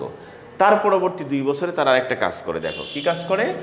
এই দুইজনকে এক জায়গায় করে ফেলে, এই দুজনকে জোড়া লাগায়, আলাদাভাবে পি টাইপ একটা বস্তু তৈরি করে, এন টাইপ একটা বস্তু তৈরি করে, এভাবে করে ওই 2টা বস্তুকে, পি টাইপ এবং এন টাইপকে একসাথে জোড়া লাগায়। কিভাবে জোড়া লাগাইলো দেখো তো ভাই। ধরো জোড়া লাগাইছে, এইটা মাঝখানে জয়েন্ট, ওই যে স্যান্ডউইচ খেয়েছো না তোমরা, স্যান্ডউইচ, সেইটা আর কি। তো দেখো এটা হলো পি টাইপ, এটা হলো এন টাইপ, একটু মনোযোগ দিবা।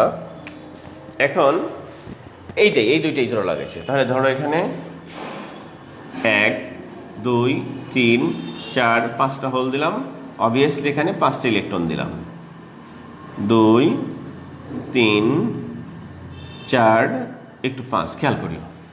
এখন এই যে ইলেকট্রনটা নেগেটিভ চার্জ, এই হোলটা পজিটিভ চার্জ, তো একটু খেয়াল করিও প্লিজ। এখানে ধরো এটা একটা ঘর, এটা একটা, এই যে আমাদের এই ঘরটার মতো, এটা তো ফাঁকা জায়গা, কিন্তু এখানে এই তোমাদের প্রাইভেট ব্যাচ পড়ায় এই জায়গাটাতে, এইদিকে হচ্ছে আমার ডাইনিং, ফাঁকা, কিছুই থাকেও থাকে না এখানে। তো এইখানে ডান পাশে দরজা আছে, ডাইনিং স্পেস। আচ্ছা, আর এইখানে বাম দিকে হচ্ছে মেইন রোড, এই যে এইখানে গ্লাসের পরে ওই পাশে আছে, তাহলে 2 দিকে দরজা। এখন ধরো ওইখানে কিছু 4-5টা ছেলেপেলে আছে, ছোটো বাচ্চা কাচ্চা আসছে, হ্যাঁ, বা তোমরাও যারা আসো ক্লাস করছো, তোমরাও ছোটো বাচ্চা কাচ্চা, এই দিক দিয়ে ঢুকে ওই দিক দিয়ে, আবার এদিক দিয়ে ঢুকে এই দিক দিয়ে বের হয়ে গেল, ঢুকে ওই রুম দিয়ে এসে আবার এদিক দিয়ে ঢুকলা, 2 দরজা, একদিক দিয়ে বের হইলা, আবার আরেক দিক দিয়ে এসে ঢুকলা, দরজা কিন্তু 2টাই রুমটার। সুতরাং এটা একটা ঘর, ধর এটা একটা ঘর, এটা একটা রুম পুরোটা, এখানে 2টা দরজা কাজ করতেছে, একটু কল্পনা করো, জাস্ট কল্পনা। এইখান দিয়ে ধরো বের হয়ে বাচ্চাগুলো এই দিকে ঢুকতেছে, তাহলে এই দিক দিয়ে বের হচ্ছে দুষ্টুগুলো, হ্যাঁ, তাহলে এই দিক দিয়ে যখন বের হচ্ছে, বের হয়ে এই দিকে তারা ঢুকতেছে, খেয়াল করিও। বের হচ্ছে কারা? এই যে ইলেকট্রনগুলো, দুষ্টুগুলো। তাহলে এই দুষ্টুগুলো যেখান থেকে যাচ্ছে, এখানে ধরো বসেছিল আমার ক্লাসে, এখান থেকে বের হয়ে গেল, তাহলে সিটটা ফাঁকা হয়ে গেছে, আবার ওই দিক দিয়ে ঘুরিয়ে এসে সে এসে আবার আরেক সিটে বসছে, আরেক বেঞ্চে বসছে, কথা বুঝতেছো না? ওই একটা দুষ্টু এক জায়গা থেকে উঠে গেছে, জায়গাটা ফাঁকা হয়ে গেছে, মানে হোল, মানে পজিটিভ চার্জ, আবার এসে আরেক জায়গায় বসছে, কথা বোঝা যাচ্ছে? তো এখানে এই জায়গায় যেহেতু সে বসছে, তার মানে বোঝা যায় আগে সে এক জায়গায় ফাঁকা করে এসে এখানে বসছে, তাহলে এক জায়গা থেকে গিয়ে সে আরেক জায়গায় বসতেছে, মনোযোগ দিয়ে শোনো কিন্তু।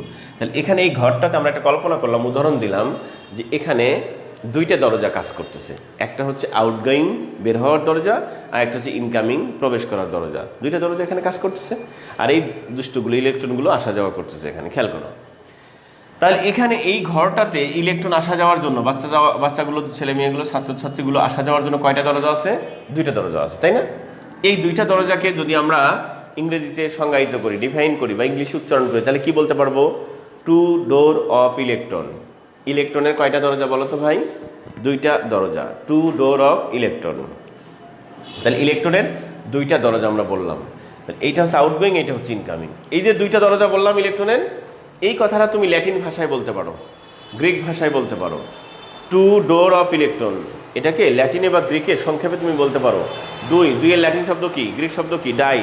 তাহলে আমরা বললাম হচ্ছে 2 না বলে বললাম ডাই। আর দরজা হচ্ছে কি? ডোর। ডোর না বলে আমরা বললাম কি? দেখো তো ভাই, ওড, ও ডবল ডি। ওড হচ্ছে কি? ওড হচ্ছে বিজোড়, তাই না? আর ল্যাটিনের ওড, এটা ইংলিশের ওড, আর ল্যাটিনের ওড হচ্ছে, গ্রিকের ওড হচ্ছে ও ডিই। ও ডিই, এই ওড মানে হচ্ছে দরজা, তাহলে এটা হচ্ছে 2, এটা হলো দরজা। খেয়াল করো, তাহলে কি হচ্ছে 2 দরজা, diode, that is diode. কথা বুঝতেছো? 2 দরজা, তাহলে এটা আমাদের একটা সিলেবাসে আছে। সুতরাং ডায়োড সংক্রান্ত এতক্ষণ আমি যা যা বলছি এই পর্যন্ত হচ্ছে 1944। এই ঘটনাটা ঘটছে হচ্ছে 1944 সাল পর্যন্ত। দেখো 1939 সাল থেকে 1940 সাল পর্যন্ত এই ঘটনাটা ঘটেছে ইউএসএ। আচ্ছা, এই পর্যন্ত ঘটনাটা ঘটেছে হচ্ছে 1946 পর্যন্ত, 40 থেকে 46 পর্যন্ত, এটাও ইউএস এর কাহিনী। খেয়াল করো তো, এইখানে যে কাজটা ছিল ভাই, একটু মনোযোগ দিবা। এই 4 যোজনের মৌলগুলো কিছুক্ষণ আগে আমরা পড়ে আসলাম। কি কি রে ভাই দেখো তো, কিছুক্ষণ আগে আমরা পড়ে আসলাম সিলিকন, জার্মেনিয়াম, এরা 4 যোজনের মৌল। এখানে আমরা পড়লাম 5 যোজনের মৌল। কি কি বলো তো? ফসফরাস, আর্সেনিক, এরা ব্যবহার হতে পারে। আর এখানে 3 যোজনের মৌল যা যা ব্যবহার করি আমরা, বোরন, অ্যালুমিনিয়াম। আর এগুলো নিয়ে বিস্তারিত শিখতে চাইলে ইনশাল্লাহ রিটেনের ক্লাসে দেখা হবে। হ্যাঁ, প্রিলিমিনারি ক্লাসে এর চেয়ে ডিপে গেলে সমস্যা হবে।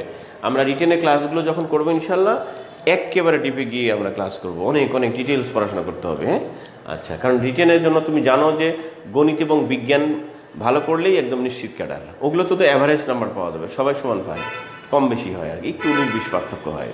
কিন্তু এই 2টা জায়গায় গেম হবে, মানে সব বলে কিন্তু 6 হয় না। তো সব বলে পিলি না হয় কোনো মতে পাশ করে গেলে শেষ, কিন্তু রিটেনে যায় কিন্তু নিশ্চিত ঢপ করবে। সেখানে হচ্ছে বিজ্ঞান এবং ম্যাথ, এই 2টাতে 80% নাম্বার ক্রস করতে হবে। তাহলে তুমি ক্যাডার শুধু না, মেধা তালিকায় প্রথম বা প্রথম 10 জনের মধ্যে থাকবা। আর এই 2 জায়গায় যদি ডাব্বা মারো তাহলে তুমি সব জায়গায় ডাব্বা মারবা, কারণ ওগুলো অ্যাভারেজে সবাই সমান নাম্বার পায়, 19-20 পার্থক্য হয়। কিন্তু নাম্বার তোলার জায়গা হচ্ছে এই 2টা, কারণ সব বলে 6 হয় না। সব বলে যে 6 মারতে চায় সে প্রথমে আউট হয়ে যায় ফিল্ড থেকে। আর সব বুঝে 2-1টাতে মারতে হবে, একেবারে বাউন্ডারি ক্রস। 6 তো 6, পারলে 8 হয়ে যাবে, বুঝতেছো তো? সেরকমভাবে এইটুকু হচ্ছে আমাদের আলোচনা। একে বলা হয় হচ্ছে ডায়োড পড়াশোনা করা। তো দেখো, এটা একটু লিখে নাও, নিজে নিজে লেখো অথবা স্ক্রিনশট দিয়ে রেখে দাও তোমার কাছে।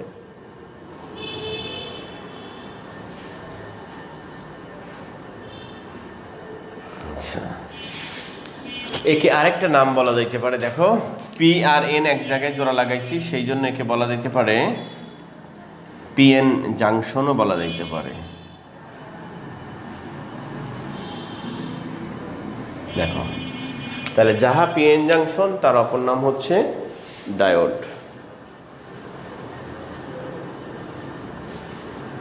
যাহা পিএন জাংশন তার অপর নাম হচ্ছে ডায়োড। লিখছ? তাহলে এটা নিয়ে একটু পড়াশোনা করবা। এবার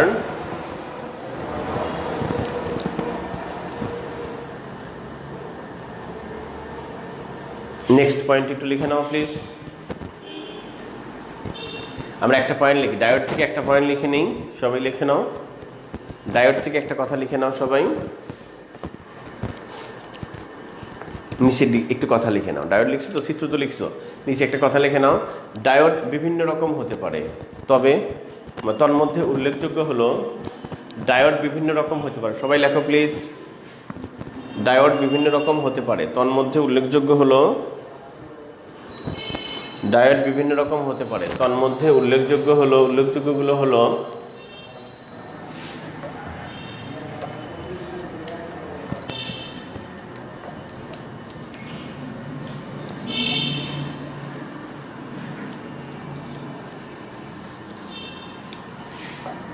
ডায়োড বিভিন্ন রকম হতে পারে, তন্মধ্যে উল্লেখযোগ্যগুলো হলো, দেখো প্লিজ,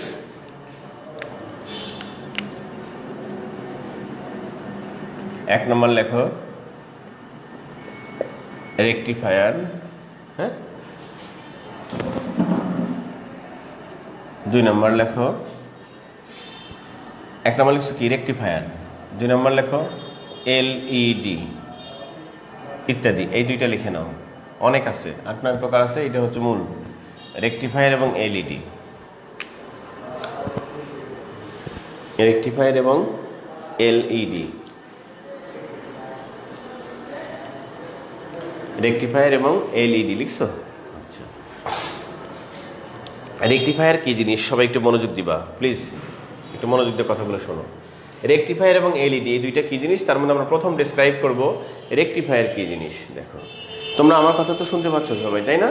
তো আমরা এই মুহূর্তে তোমার সাথে ক্লাস নিচ্ছি হচ্ছে এই, ওই পাশে ল্যাপটপ আছে ঠিকই, কিন্তু শামীম ওর মোবাইল ফোনটা দিয়েছে, সেটা দিয়ে আমি ক্লাস নিচ্ছি।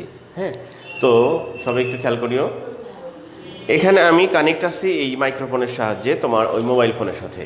তো মোবাইল ফোন এর একটা দামি যন্ত্র, হ্যাঁ, নাম ইলেকট্রনিক ডিভাইস।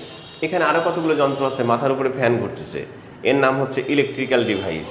তাহলে ইলেকট্রিক্যাল ডিভাইস একরকম, ইলেকট্রনিক ডিভাইস একরকম। তো যাই হোক, আমরা এখানে ইলেকট্রনিক ডিভাইস ইউজ করতেছি, পাশে ল্যাপটপও আছে। তো এখন এগুলোর বেশ দামি, তাই না? এইগুলো যদি ঘন ঘন নষ্ট হয়ে যায় তাহলে কি আমাদেরও সমস্যা, যারা বিক্রি করেছে তাদেরও সমস্যা, কারণ তাদের ওই কোম্পানির প্রোডাক্ট আমরা আর কিনবো না, বোঝা যাচ্ছে? আর আমাদের টাকাগুলো লস হলো। সেই জন্য যখন ইলেকট্রনিক প্রোডাক্টগুলো দামি দামি, যেমন computer, radar, satellite, mobile phone, laptop, এগুলো যখন বাজারে ছাড়ে বিজ্ঞানীরা, মানে কোনো কোম্পানির থ্রো থেকে, তখন তারা কি করে, সেখানে কিছু মডিফিকেশন নিয়ে আসে, সেখানে কিছু আপডেট তারা নিয়ে আসে। সেই আপডেটটা বা সেই মডিফিকেশনটা কি, যে mobile phone, laptop, radar, satellite, এটা অনেক দামি দামি যন্ত্র। এখন এইগুলো তুমি যদি আমরা যদি সরাসরি বাসাবাড়ির যে ইলেকট্রিসিটি আছে, নাম কি এসি বিদ্যুৎ, এসি বিদ্যুতের ভোল্টেজ বেশি থাকে, কমপক্ষে 220 ভোল্ট থাকে, তাই না? স্বাভাবিক প্রসিডিওর।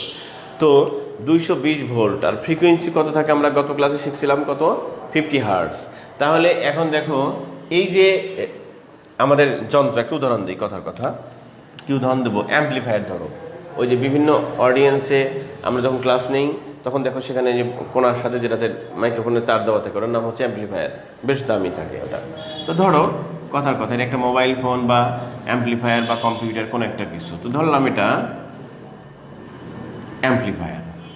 এখন এই পাশে আমরা বিদ্যুতের কানেকশন দিয়েছি, এসি বিদ্যুতের কানেকশন দিয়েছি, হ্যাঁ, ওই পাশে স্পিকারে কানেকশন দিয়ে আমরা শুনতেছি, এখানে স্পিকারে কানেকশন দেওয়া আছে, আমরা শুনতে পাচ্ছি। ধরো এটা হচ্ছে আমাদের এসি বিদ্যুতের সোর্স, বাসাবাড়ির এসি বিদ্যুৎ। যখন আমরা সুইচটা অন করলাম, সুইচটা যখন অন করেছি, তখন এখানে দেখো, একটু ঘটনাটা দেখো প্লিজ, খেয়াল করো সবাই। আমাদের এসি বিদ্যুতে এখানে যে আমরা ভোল্টটা ব্যবহার করি তা হচ্ছে 220 ভোল্ট ব্যবহার করি, স্বাভাবিক প্রসিডিওরে আমাদের বাসায়। দাঁড়া, আমার একটা ফোন আসছে, জরুরি একটু ফোন আসছে। হ্যালো,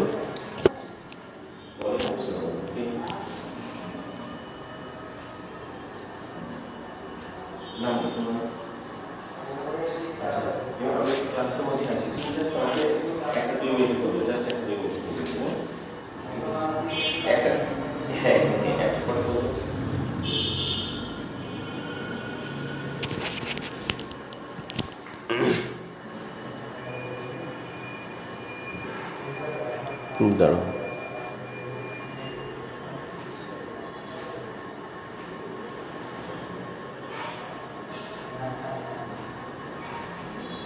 সবাই একটু খেয়াল করো, আমরা যা বলছিলাম। তাহলে অ্যাম্পলিফায়ার, এটা এই অ্যাম্পলিফায়ারটা আমরা বাসাবাড়ি বা অফিস আদালতে যাই করি, ওটা তো বাসাবাড়ি, সেখানে আমরা বিদ্যুতের লাইনের সাথে কানেক্ট করেছি, তাই তো? তো সেখানে আমাদের এসি বিদ্যুৎ যেটা থাকে, তো এসি বিদ্যুতের ভোল্টেজ থাকে স্বাভাবিক প্রক্রিয়ায় 220 ভোল্ট, একটু কম বেশি হইতে পারে, যাই হোক স্বাভাবিক প্রক্রিয়া এটা। এরপরে সেখানে একটা ফ্রিকোয়েন্সি থাকে, সেই ফ্রিকোয়েন্সি হচ্ছে এফ, ফ্রিকোয়েন্সি হচ্ছে এখানে 50 হার্টজ থাকে, 50 হার্টজ। দেখো এরপরে আরও অনেক কিছু আছে, তো তার মধ্যে এই দুইটা আমরা একটু কম্পেয়ার করি, যে দুইটা আমাদের বিদ্যুতের ফেসার, মেইন ফেসার বিদ্যুতের, এসি বিদ্যুতের। তার মধ্যে এখানে হচ্ছে কত, 220 ভোল্ট। এখন এই যে মোবাইল ফোনটা অথবা অ্যাম্পলিফায়ারটা, এরা কিন্তু খুব সেন্সিটিভ ডিভাইস, ইলেকট্রনিক ডিভাইস। একে যদি তুমি বেশি ভোল্ট দাও তাহলে এটা নষ্ট হয়ে যাবে। ইলেকট্রনিক ডিভাইসগুলো খুব অল্প ভোল্টেজে চলে, সেন্সিটিভিটি বেশি, তো সেই জন্য ইলেকট্রিক্যালগুলো ফুল ভোল্টেজে চলে, কিন্তু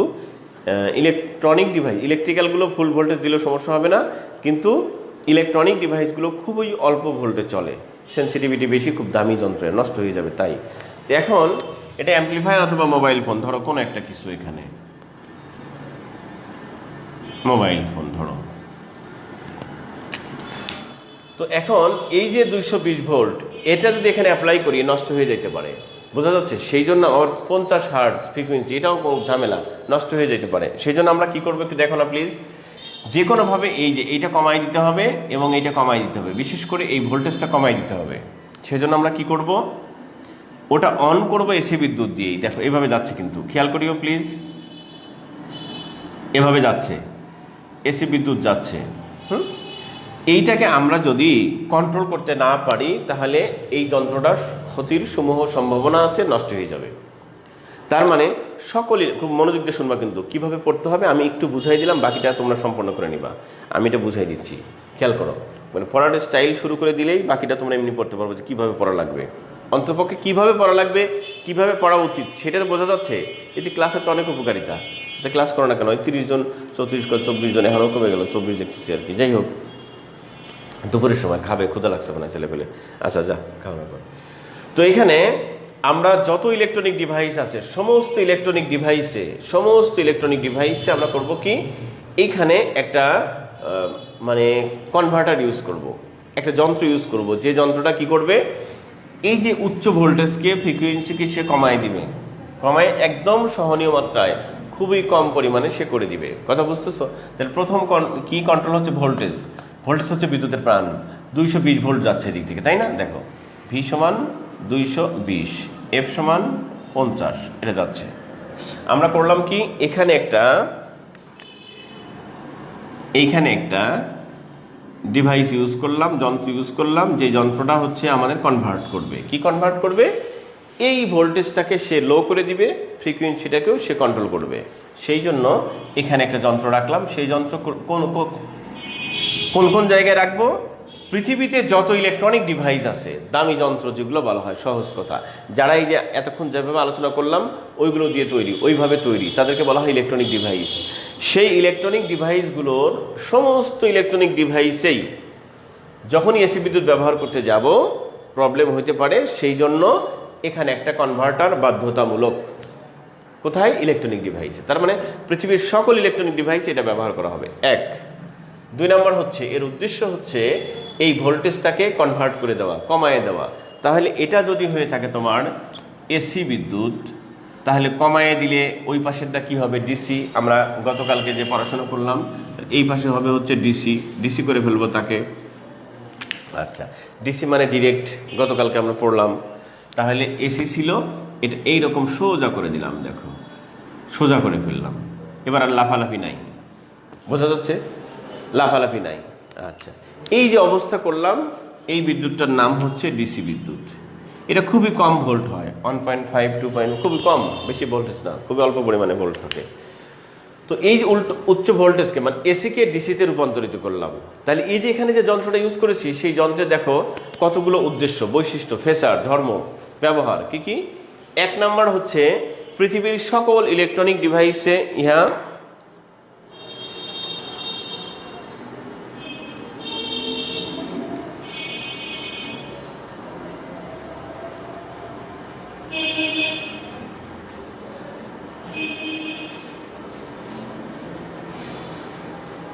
আচ্ছা আচ্ছা আচ্ছা আচ্ছা শোনো, তো আমরা যা বলছি দেখো লিমন, এখনই বলি, কে কি বললো না বললো কোনো কিছু শোনার দরকার নাই, বোঝা যাচ্ছে?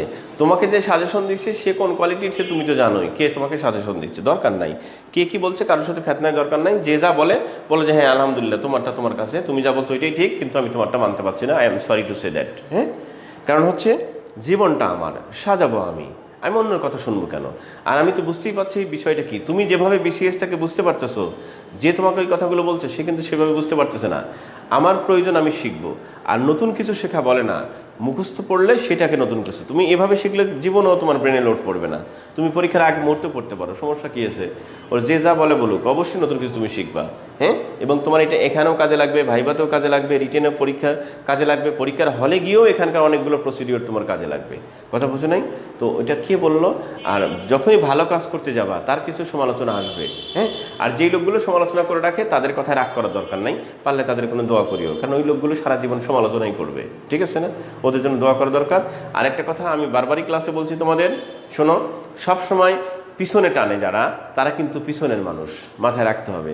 সামনের মানুষ যারা আছে তারা কখনো তোমাকে ধাক্কা দিবে না, সামনের মানুষগুলো তোমাকে টান দিয়ে নিয়ে যাবে যদি সে মানুষ হয়, কারণ সে উঠতেছে, সে তোমাকে টেনেই নিয়ে যাবে।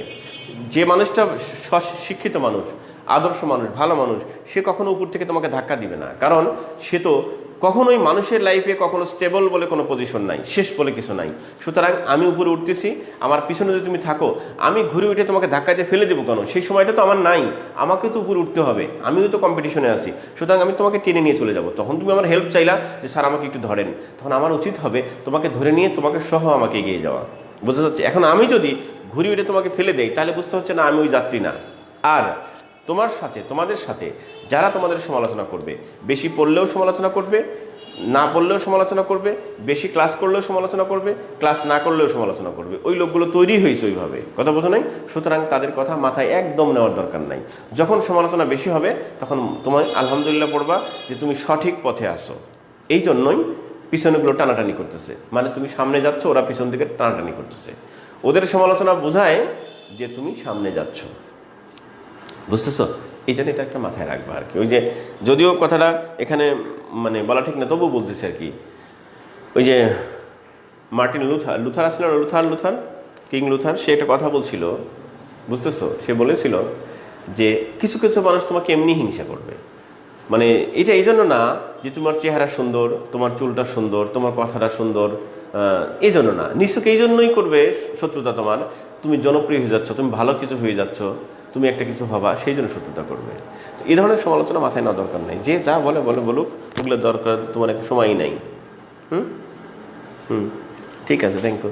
তুমি সামনের দিকে থাকবা, আর যখনই সমালোচনা হবে তখন মনে করবা তুমি সতর্ক হয়ে যাবা যে তুমি অনেক ডিমান্ডেবল পারসন, এই জন্য সমালোচনা হচ্ছে আর কি। বাদ দাও তো, ওগুলো কথা ধরতে হয় না। তো এখন আরে লাইফে চলতে গেলে অনেক কি ভালো লাগবে, সবাইকে তুমি হৃদয়ে নিতে পারবা? লাইফে চলতে গেলে অনেক লোকের সাথে দেখা হবে, সবার সাথে বন্ধুত্ব হবে? হবে না। ও যে রাস্তায় আছে রাস্তায় থাকুক, বোঝো নাই? বাস এদিকে থাকাও। তো 220 ভোল্টকে কমাই দিলাম, যে যন্ত্রের সাহায্যে কমাই দিলাম, কনভার্ট করলাম, তার নাম কি? এই যে সেই যন্ত্রটা। তাহলে এই যন্ত্রটা দেখো আমরা দুইটা উদ্দেশ্যে ব্যবহার করলাম। 1 নাম্বার, পৃথিবীর সকল ইলেকট্রনিক ডিভাইসে এটা ব্যবহার করাই লাগবে। নাম্বার 2, এটা এসিকে ডিসিতে পরিণত করে।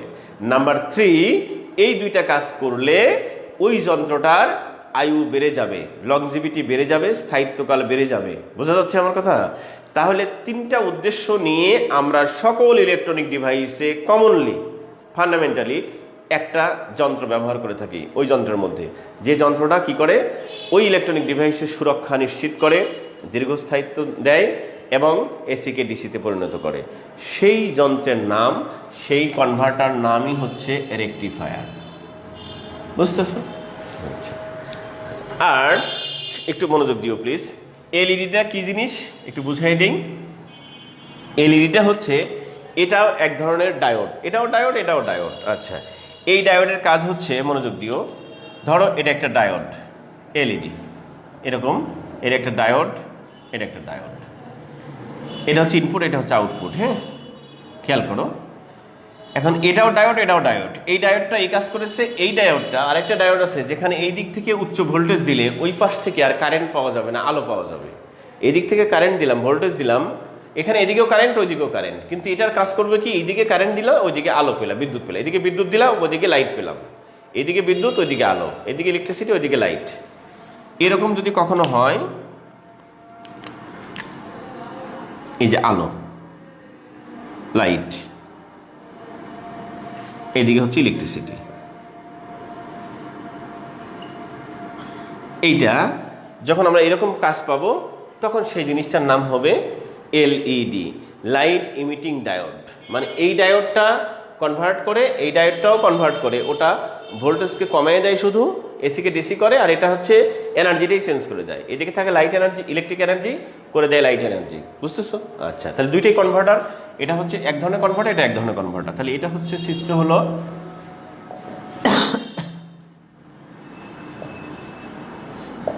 রেকটিফায়ার। রেকটিফায়ার এটা হচ্ছে চিত্র এলইডি। একটু বুঝে নাও প্লিজ। তাহলে এলইডির কাজ কি? এর কাজ তো বললাম তিনটা, কনভার্টার করে, ওটা দীর্ঘস্থায়িত্ব দেয়, সুরক্ষা নিশ্চিত করে। আর এর কাজ কি? ইলেকট্রিসিটি অ্যাপ্লাই করলে লাইট বের হয়। তো এটা কেন লাগবে আমাদের? এটার লাগবে এই কারণে, এটা হচ্ছে আমাদের ইন্ডিকেটর হিসেবে ব্যবহার করা হয়। ইন্ডিকেটর বা দিক নির্দেশক হিসেবে আমরা এটা ব্যবহার করে থাকি। ওই যে কোন দিকে যাব, সবুজ হলুদ লাল যে সিগন্যালগুলো, বা বিভিন্ন যন্ত্র কিনেছো, যেমন এসি কিনেছো, এসির উপরে যে তিনটে লাইট থাকে, লাল হলুদ সবুজ। কোনো প্রবলেম হলে পাওয়ার ইন করলে লালটা জ্বলে ওঠে, আর যখন স্বাভাবিক চলে তখন সবুজটা জ্বলা থাকে, আর যদি প্রবলেম হতে থাকে তাহলে হলুদটা জ্বলে ওঠে আর কি, কিছু সমস্যা হয়েছে আর কি, সেরকম আর কি। হ্যাঁ, তাহলে এই দুইটাই হচ্ছে আমাদের পরীক্ষায় বারবার বেশি আসে, আর অনেকগুলো আছে, এই দুইটাই বেশি আসে। তাহলে তোমরা একটু এই দুইটা নোট করে পড়ে নিবা, আমি ডিটেলস পড়াই দিলাম কিন্তু। হ্যাঁ, এখন তোমাদের কিছু হোমওয়ার্ক আছে, একটু লিখে নাও প্লিজ হোমওয়ার্কগুলো। দেখো 2 ঘন্টায় আমি ট্রাই করছি তোমাদেরকে কিছু দেওয়ার জন্য, আন্তরিক চেষ্টা করেছি আর কি, আন্তরিকভাবে, আমার চেষ্টায় কোনো ত্রুটি ছিল না। লিখে নাও হোমওয়ার্কগুলো, লিখে নাও। 1 নম্বর হোমওয়ার্ক লিখে নাও, ট্রানজিস্টর। 1 নম্বর হোমওয়ার্ক লিখে নাও, ট্রানজিস্টর। 2 নম্বর হোমওয়ার্ক লিখে নাও, আইসি।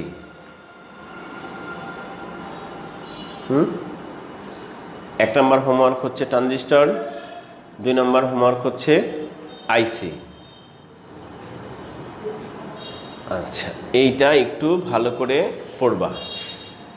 তাহলে 1 নম্বর হচ্ছে ট্রানজিস্টর, 2 নম্বর হচ্ছে আইসি। আমাদের ইলেকট্রনিক্সে টোটালি 4টা টপিক আছে, তার মধ্যে আমি 2টা পড়াই দিলাম, আর 2টা অপশন আছে, তবে 2টা এমনভাবে পড়াইছি যে এই 2টার মধ্যে ওই 2টাও লুকাইয়া আছে। তুমি একটু করলে এখন পেরে যাবে ইনশাল্লাহ, ঠিক আছে?